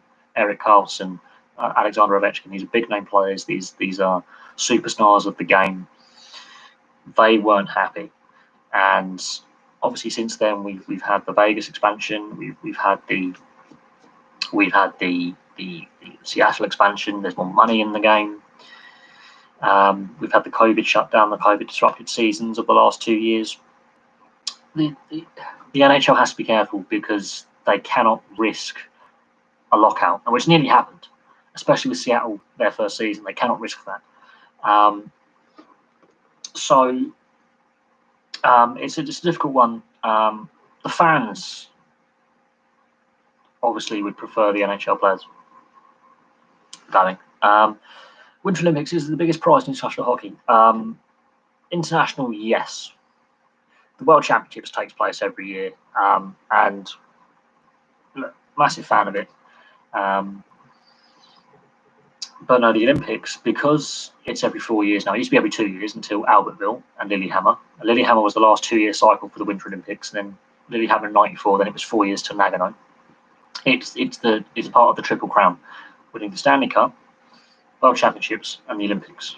Very few players get a Triple Crown, and you can put World Juniors in there as well. But it's part of the Triple Crown for a player, and the players want to play there. So that's where we're at. Is the NHL players want to play?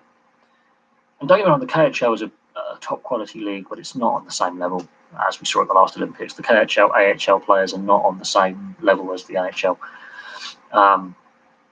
It's part of the Triple Crown for a player individually,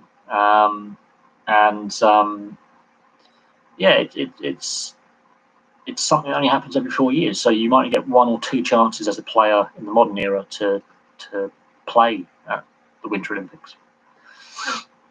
You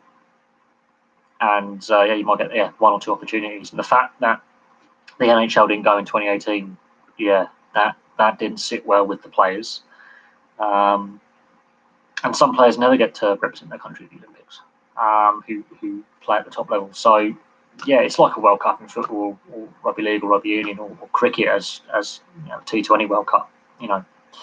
To represent your country at the highest level, it doesn't come around often.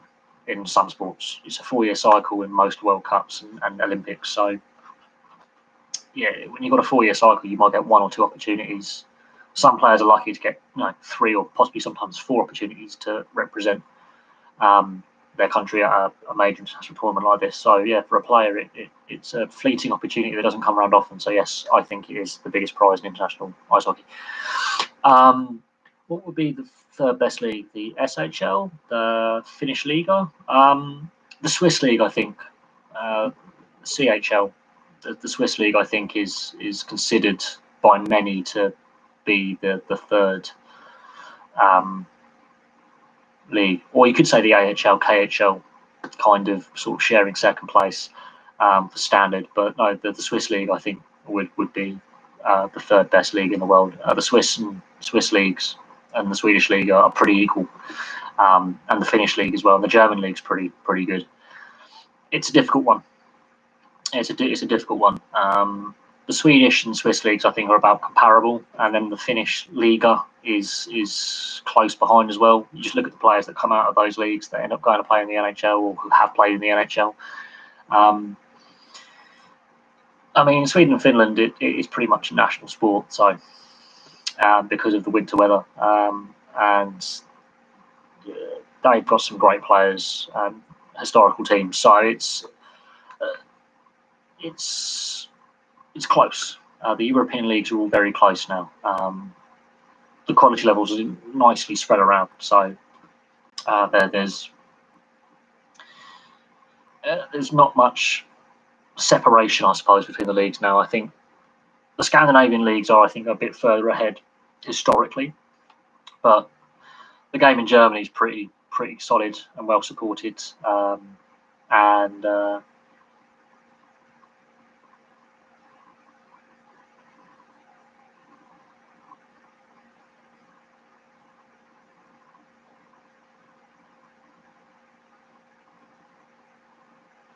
so yeah, there is that.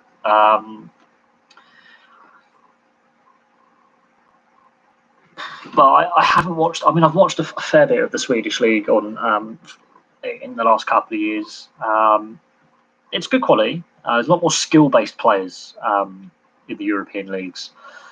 If I haven't remembered yet, are we talking about the original or the current team? The original would be Howard Chuck, oh dear, or Timo Solani, and the current iteration would be Dustin Bufflin, Big Buff.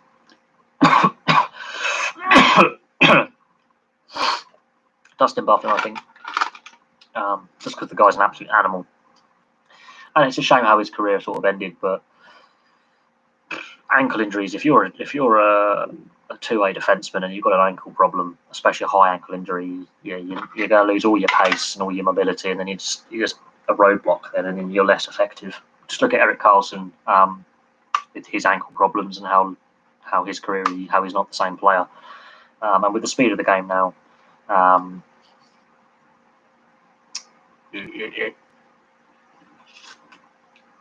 if you've got an ankle problem, you can't do the sharp turns and you can't be as effective. You just become a skating roadblock, really, and it actually ends up hurting the team. So.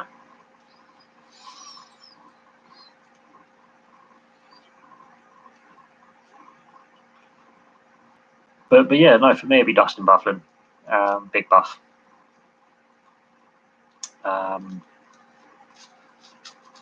Big Buff.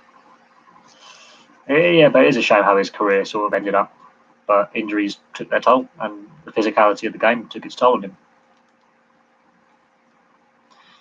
And that's that happens. Players, they get older, they get injuries, and it's part and parcel of the game. Every player's got to retire at some point and call it a day. I think the Jets and Bufflin could have handled his departure better, but definitely he could play forward as well. A very useful player, a big physical presence, and I do think we are a weaker defensive unit without him.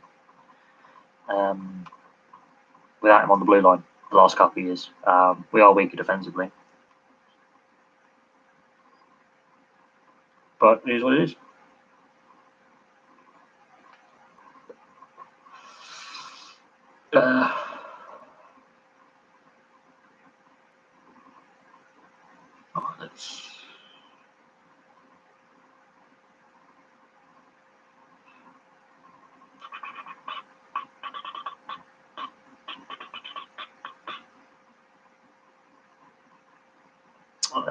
Yeah, I mean, Bufflin is he played a fair bit as forward as well, both for the Blackhawks and the Jets. Absolute beast of a player.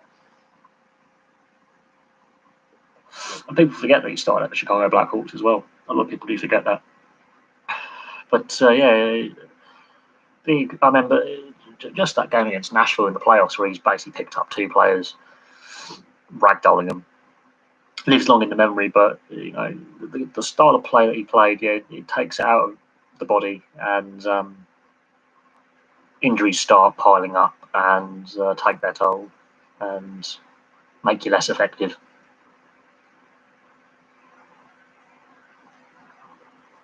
And in such a physical sport, when you've lost your speed and your mobility,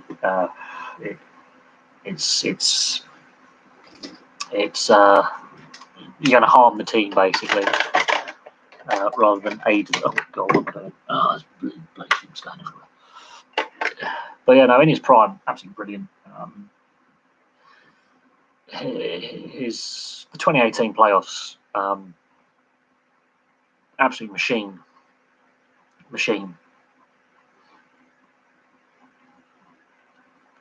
But yeah, like obviously injuries caught up with him, and the pace of the game caught up with him. It's a shame that obviously he's no longer playing, but definitely one of my favourite players.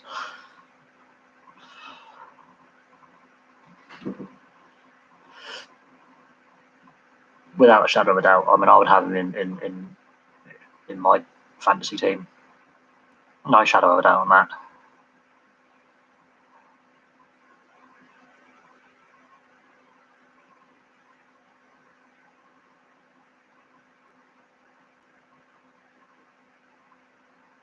You know, obviously the game evolves. It's getting younger. It's getting faster, and yeah, it's what it is. But I've been watching the game since the early '90s, and obviously the game has evolved and changed in that time. Look at the pace of the game now and the youth of the game now.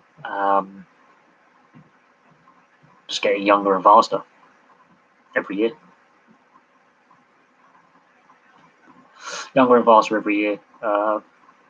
And, you know, that in itself, players like Bufflin, unless he got a bit of speed about you. I mean, he had a fair bit of speed, but when you've got a high ankle injury like he had, and it affects your mobility. Eric Carson is a prime example of a player who's not the same since having his ankle problems and has lost a step and is struggling at the San Jose Sharks, and has never really got back his 2017 form.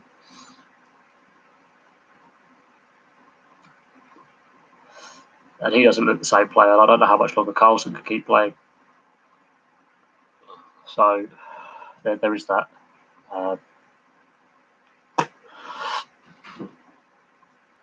But yeah, there's just some players who leave an imprint, and yeah, absolute machine of a player.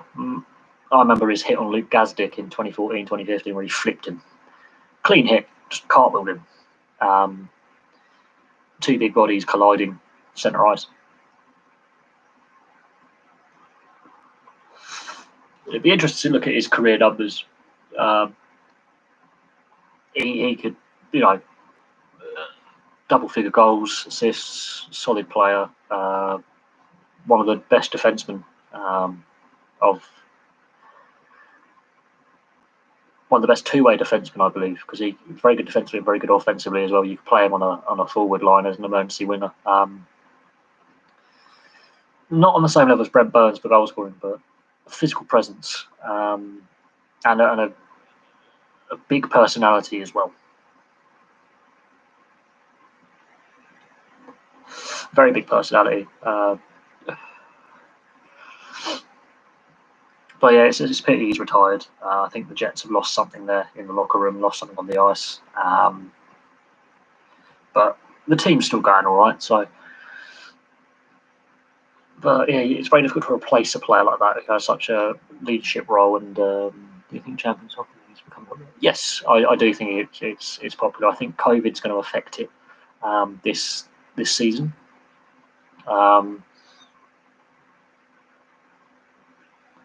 But it's definitely improved the quality of European hockey across the continent.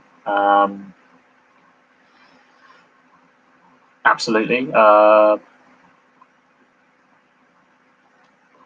British-based teams are getting more competitive in it, which has improved the quality of the game here. It's definitely worth noting that, yes, I have watched a few Champions Hockey League games. It's not a bad format. It's definitely, in my opinion, improved the quality across the board, without a shadow of a doubt. It's definitely helped improve the British teams because they're facing better opposition, which helps player development. But again, it's to do with the TV rights in this country and how Sky dominates the pay-per-view subscription sports format. It does need a bigger imprint.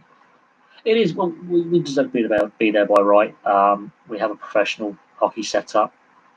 We're now getting, see, Liam Kirk's got an entry-level contract. He's going to be at the Arizona training camp. He has a very good chance of making the team because of his World Championship play. He's developed very, very well in the Peterborough Petes in the Ontario Hockey League. He has a very good chance of making the Arizona roster with the amount of player turnover they've had. He was the joint top goal scorer at the World Championships. A point per game player at international level is nothing to sniff at. So the interest has definitely grown. The issues, obviously, COVID has affected the development and growth of the sport. We've got some issues with arenas and some teams in financial difficulty, but that's nothing new in European ice hockey. There's a lot of teams across Europe that have had financial problems. Even Kladno in the Czech Republic, Jaromir Jagr's team have got financial difficulties, which is why he's continuing to play. A lot of it's again to do with TV rights and exposure and interest. And the British media is obsessed, I think, 80% with football in this country. Rugby union and cricket come, I would think, joint second. Then rugby league is, as we've discussed, in real trouble. Massive problems with rugby league in this country, and it's to do with the media exposure and other sports. They just don't get the exposure nationally that they need. But is the interest there for participation? It's not, do we have fans? We're a sports-mad country. It's whether we have the interests to play. And studies have shown that after finishing school, predominantly in women, but also in certain areas socially, economically, with men in this country, between the ages of 16 and 18, a lot of people give up sport when it doesn't become compulsory. I did play some rugby post education. I will admit that I did play for my local rugby club in my 20s.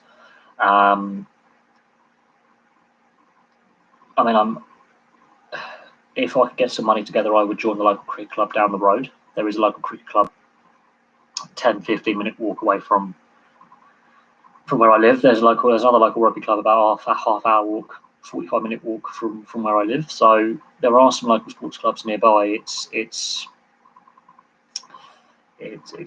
is a problem though, of people giving up playing sport when they finish school or university and then not going back to continue. And I've got friends and relatives who've done the same, where they were playing for university teams or college teams or school teams, and then they gave up playing for a variety of reasons. And a lot of it's to do with they get full-time jobs or they're in full-time education and they can't give over the time to continue playing. They've got kids, they've got families. And then if you are doing it as an amateur or part-time, it's difficult to work that around your family life with training and work. And if you've got kids to look after, I've got a few friends who play ice hockey at various levels as amateurs, and some of their training. My mate Dave, he has to go to training at like 10, 11 o'clock at night and do a full-time job, and he's got 2 kids. I've got, and so yeah, some of my friends have dipped in and out, and I'm sort of guilty of that as well. But it is difficult, and there are issues with the grassroots as well of making it accessible. It is what it is. I mean, I've got friends who occasionally play the occasional round of golf, but that's sort of like a bit of a friendly day out, not taken too seriously. I've got friends who play, Sunday league football. One of my friends gave it up just before COVID. He was like, I'm giving it up. I've lost my drive for it. I don't enjoy it anymore. So yeah, there is that. I had to give up because I had injuries. I mean, my left shoulder and my neck are ruined. I've had too many concussions. My left ankle, both my ankles are ruined, but my left ankle, I've had issues with my quads. I've torn my groin, so my body just gave up on me quite quickly, which is a shame. I enjoyed playing, but my body just couldn't do it. I couldn't train 2 nights a week like I started off doing. I had to train them 1 night a week, and then it just became I couldn't train. I could just play. My knees aren't in good shape. So yeah, I understand. My body gave up, and I had a full-time job as well, and I put work before playing, and I enjoyed playing. Don't get me wrong, but I had to give it up for a variety of reasons. The body just couldn't do it. Partly because I hadn't played for 5 years. I'd left a 4 or 5 year gap between playing, and that has an impact, massive impact. Not carrying on. Whereas some of my friends, got in, stayed at the rugby club and kept training and kept playing around work, and I've done rather well out of it. But I just, my body just couldn't hold up to the abuse, which is a shame. But it happens. I don't regret not playing anymore. I enjoyed my time, but my body just couldn't do it. And there's no shame in admitting that. Yeah, just physically couldn't do it. If my body was in a better shape, and I didn't require a fair bit of physio and surgery, I would happily go back. But health has to come first, and the body just can't physically take the punishment, and that is what it is.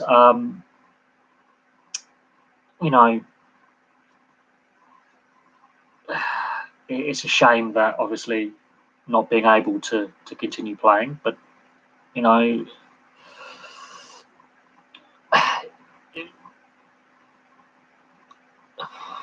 is what it is. I mean, and a lot of the coaches at amateur level obviously are volunteers, and that's a big commitment. I mean, that's something that obviously takes a lot of time as well. So the grassroots level does need support and funding, and there are issues with the grassroots level at a variety of sports. There's issues in getting people to referee. Various youth teams have stopped competing. Rugby union and rugby league, as we've discussed at the grassroots level and the lower levels, is struggling. There's concerns about funding and facilities and infrastructure, and getting funding and infrastructure and developments and improvements at grassroots level. So there are ongoing issues that a whole host of sports are facing. Even at professional level, there are massive problems, and this predates the COVID pandemic. And coaching is always a nice alternative, and it is very rewarding and worthwhile. And at times I've considered it, but again, it's the commitment. It's being able to do it, and that is a problem. And when local clubs don't have a lot of money, you're doing it on a volunteer basis, and that's something that needs to be looked at. There's no easy fix to the problem. A lot of clubs are facing going out of business, and are struggling, and are relying on donations and volunteers to keep going, and that is a massive problem, and it's a problem I think we're going to face for a good few years to come as we come out of this pandemic, and it's going to be an issue that's a long-term issue. It's not going to go away, and funding issues are going to be a problem in the medium term, I would have thought. And a fair few clubs may cease to exist at grassroots level all the way up to professional level. Teams are facing massive financial problems and have done for years. So that's an ongoing issue and concern that not just rugby, but rugby league, ice hockey, football, cricket, um, and field hockey, and loads of team and individual sports are facing is, some of these clubs are financially just not in a position to continue. And it's an unfortunate trend, and there has been reports done about especially girls and women giving up sport after school or university. Um, it's a known fact that a lot of them just give up playing whatever sport they play or participate in whatever sport they participate in when they reach their early 20s. The drop off is terrifyingly high numbers of drop off, and there's a significant drop off in men as well. I think only 5% of football academy players end up playing professionally, so there is definitely a drop off there, and it's not everyone can make it to the high professional ranks, and that happens. But even at semi-pro and amateur level, there is a drop off, and it's a known thing. But not everyone's sportively inclined. More people like to be fans, but there is definitely some issues with retention and development and grassroots all the way up to senior first team professional level. So that has to be thought of, and there's no easy solution to some of these problems, and funding is a major issue, and viability of sport at amateur and grassroots level is a major problem, and has only been exacerbated by the pandemic we faced in the last 2 years. So there's nothing new. It's just new problems have come along to make it even harder. But these are all things that need solutions or plans put in place to mitigate some of the issues that professional sport is facing in some area, in a lot of these areas. But there's no quick fix. There's no easy fix. A lot of these, there's a lot of problems that will take a lot longer to overcome and fix. But we'll have to see what happens. Plain and simple. And participation and continued participation is something that needs to be looked at. And coaching. If you're having to volunteer, you have to take a lot of time out, and not everyone can afford to make that sacrifice and give up their time to do that. So it is what it is.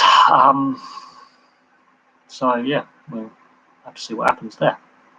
But it's an interesting, couple of questions. Yes, I think. I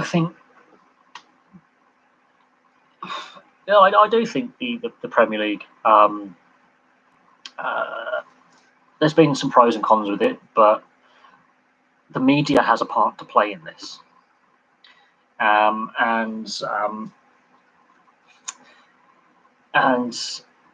I think that the media has had a role to play in why other sports are struggling to get that exposure and get that development and the funding and growth. And yes, the over obsession with especially the Premier League, even football, it's damaged the other leagues. There's massive financial disparity. There's massive debt within the game. There are issues at grassroots level. Playing fields are being sold off by local councils for development, which has been an ongoing issue for 30 plus years, which I think has damaged grassroots.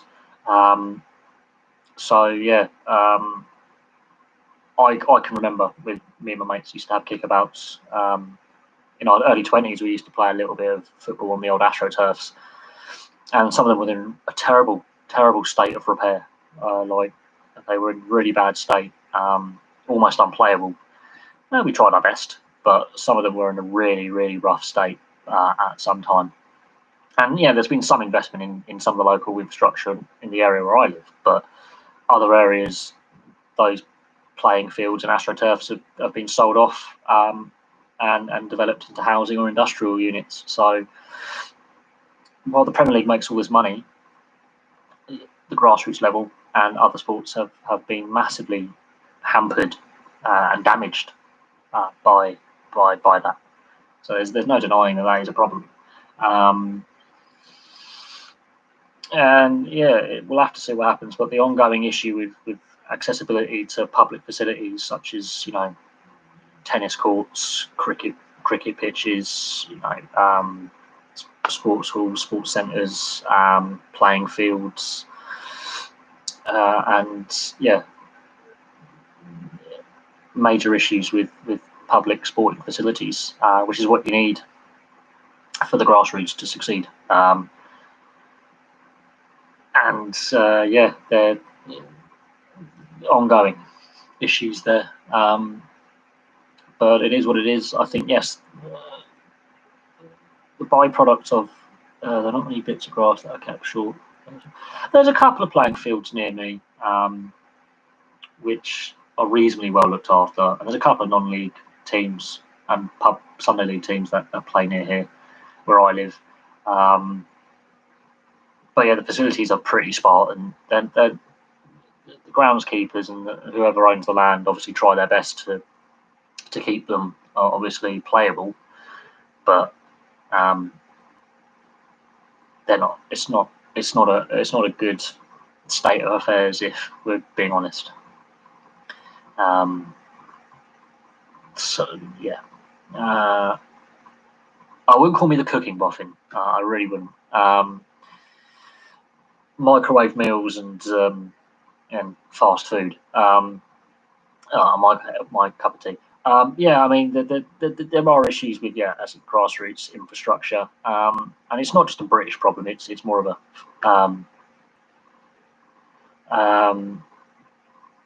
it's a more wide-ranging thing. The Major League Rugby has been pretty successful, and they're expanding. I haven't kept up to date with this season, but I kept up to date with previous seasons. They've got a reasonable foothold.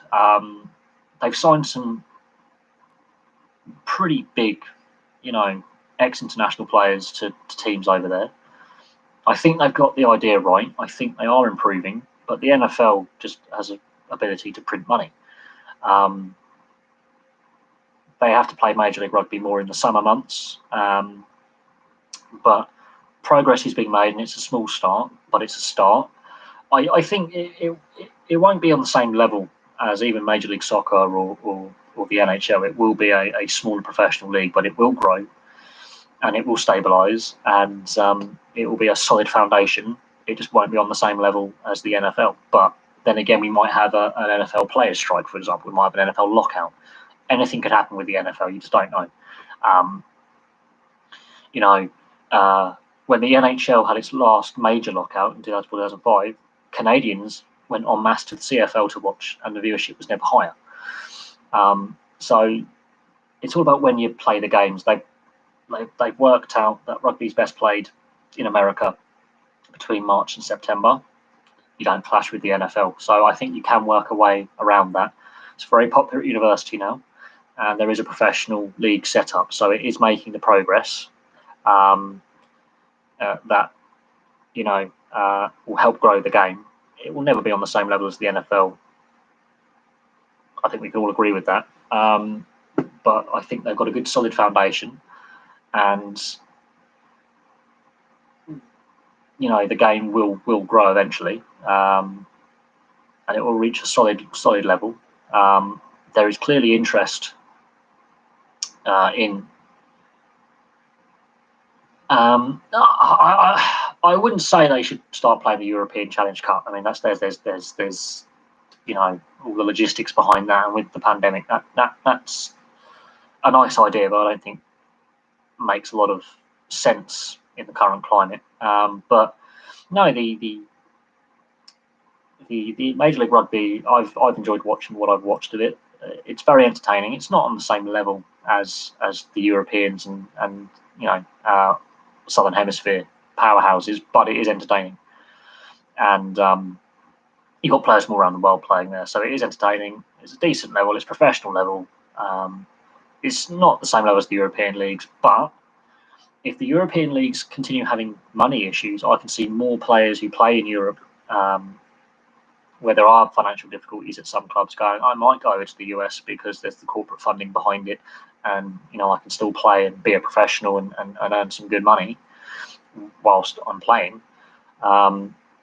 So yeah, the game is going to continue to grow over there.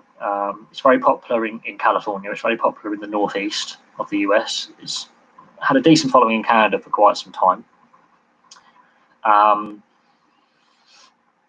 So yeah, it's growing. The USA are becoming more competitive as an international team. The Canadians have gone through a bit of a wobbly period for the last few years, but have consistently had pretty high quality players themselves. What they've got to do is not compare it to the NFL. They've got to be their own brand. And they've started off using smaller stadiums, which I think is important. They've definitely linked in with the collegiate system, which is growing, which is great to see. They're linking in with the collegiate systems in the locations that they play, which is important. And they have converted some American football players into playing rugby union, because not every collegiate American football player is going to be playing in the NFL. So it gives them a pathway into professional sport, where they can earn some decent money and have a decent career and play international level, and then possibly get a contract to play in Super Rugby or the European leagues if they're good enough. And a fair few Americans and Canadians have played in Europe, so and played quite well in Europe, and have also played quite well on the international stage. So the growth is there. Some good players. I wouldn't go down that route. Keep it in the US and Canada. Develop the league and the game domestically. I wouldn't go with a Super Rugby franchise, because Super Rugby is in a mess.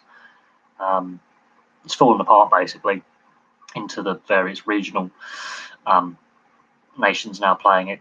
It fell apart because it just couldn't financially sustain itself, and it was badly run and went horribly wrong. The Super Rugby format died very quickly, fell apart very quickly towards the end. But Major League Rugby itself has got a good solid foundation to grow upon.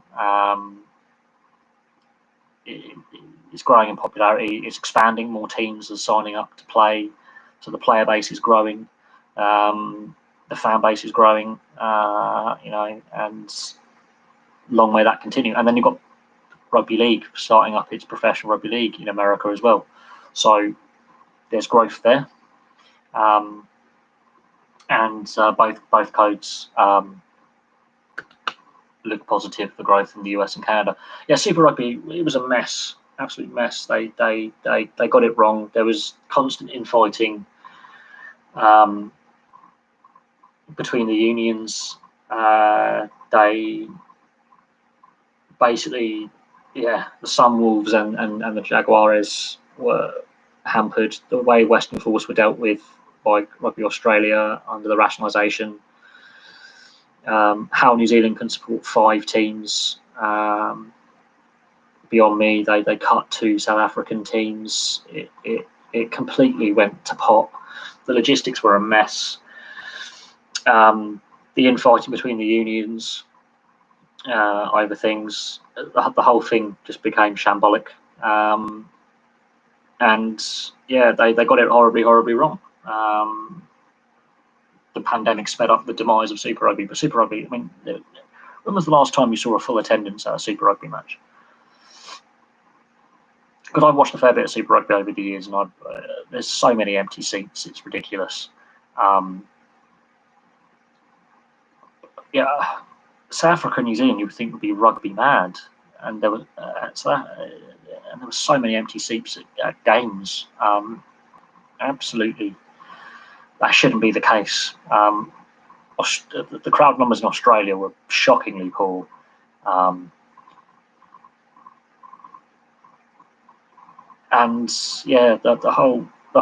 whole concept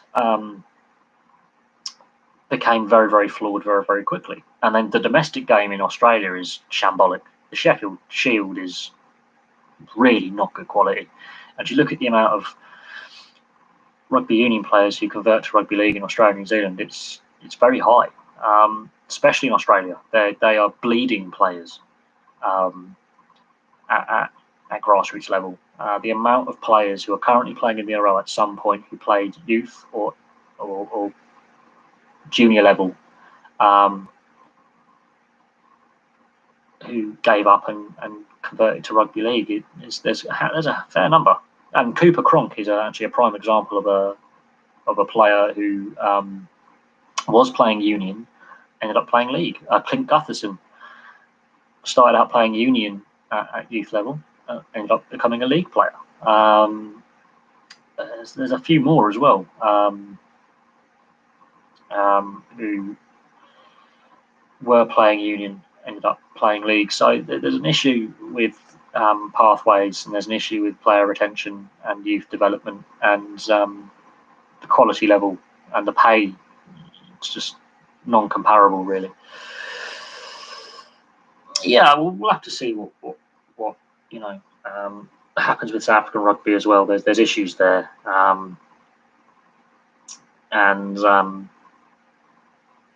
there's a whole host of issues with club rugby union across the board.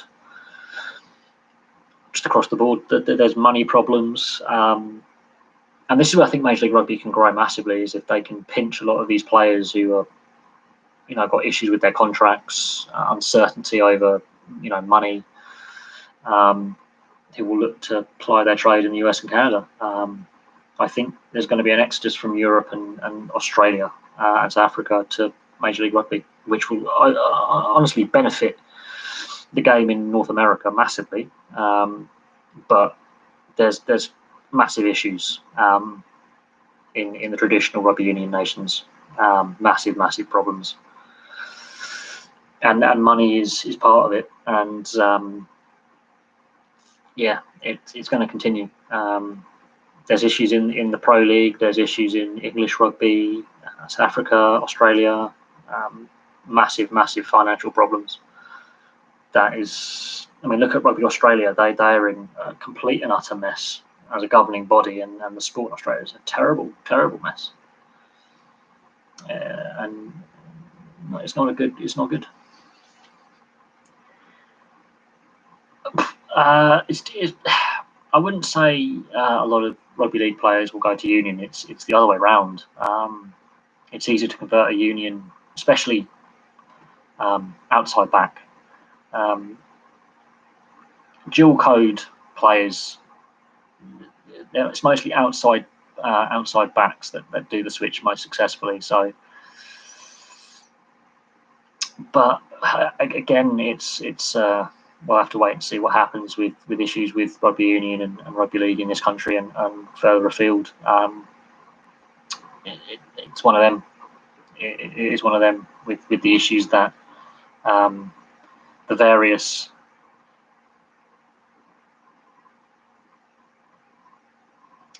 leagues are facing, and COVID has highlighted a lot of problems that these sports are facing, and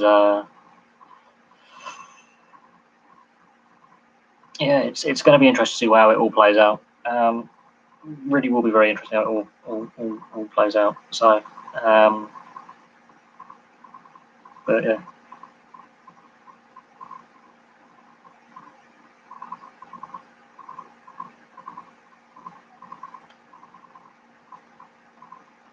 But it is what it is.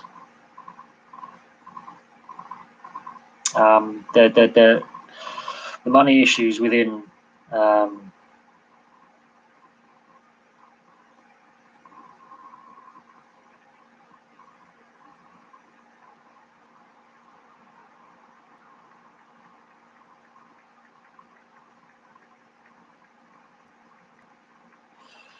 rugby union. It's like when Bill Beaumont was going against Augustine Peashot for the presidency of World Rugby. The debate was about financial stability, how the money's spent, viability, and all sorts. And unfortunately, we've got Bill Beaumont staying in charge. If Super League folded, do you think no, I think they will still stay as rugby league. I think there'll just be a league restructuring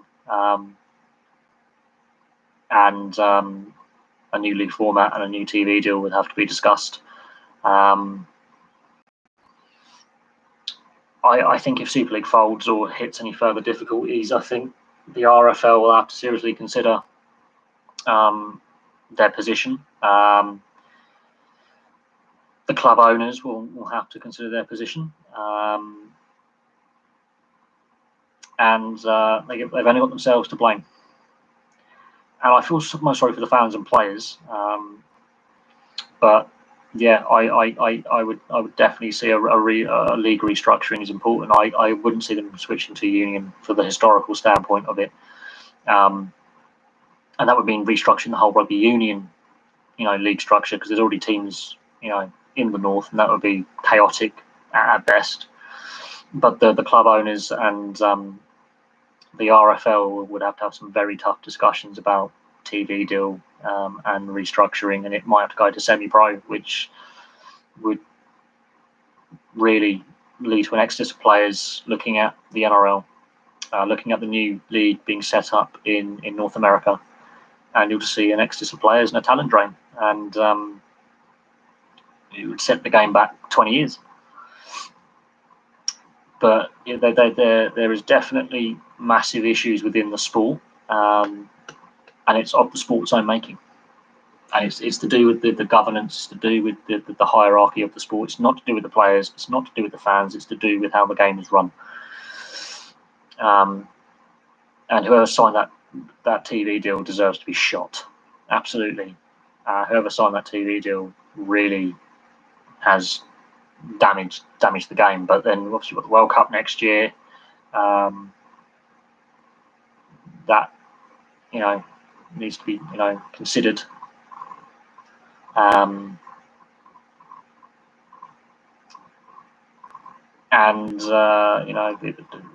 there's a whole load of issues that are at play.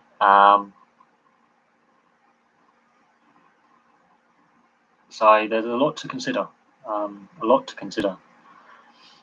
So yeah, it's not a quick fix. Rugby league has got itself in a position which is very difficult to get out of. But just look what happened in Australia with the Super League war. It brought the game to its knees. And there was a lot of uncertainty. Clubs did fold.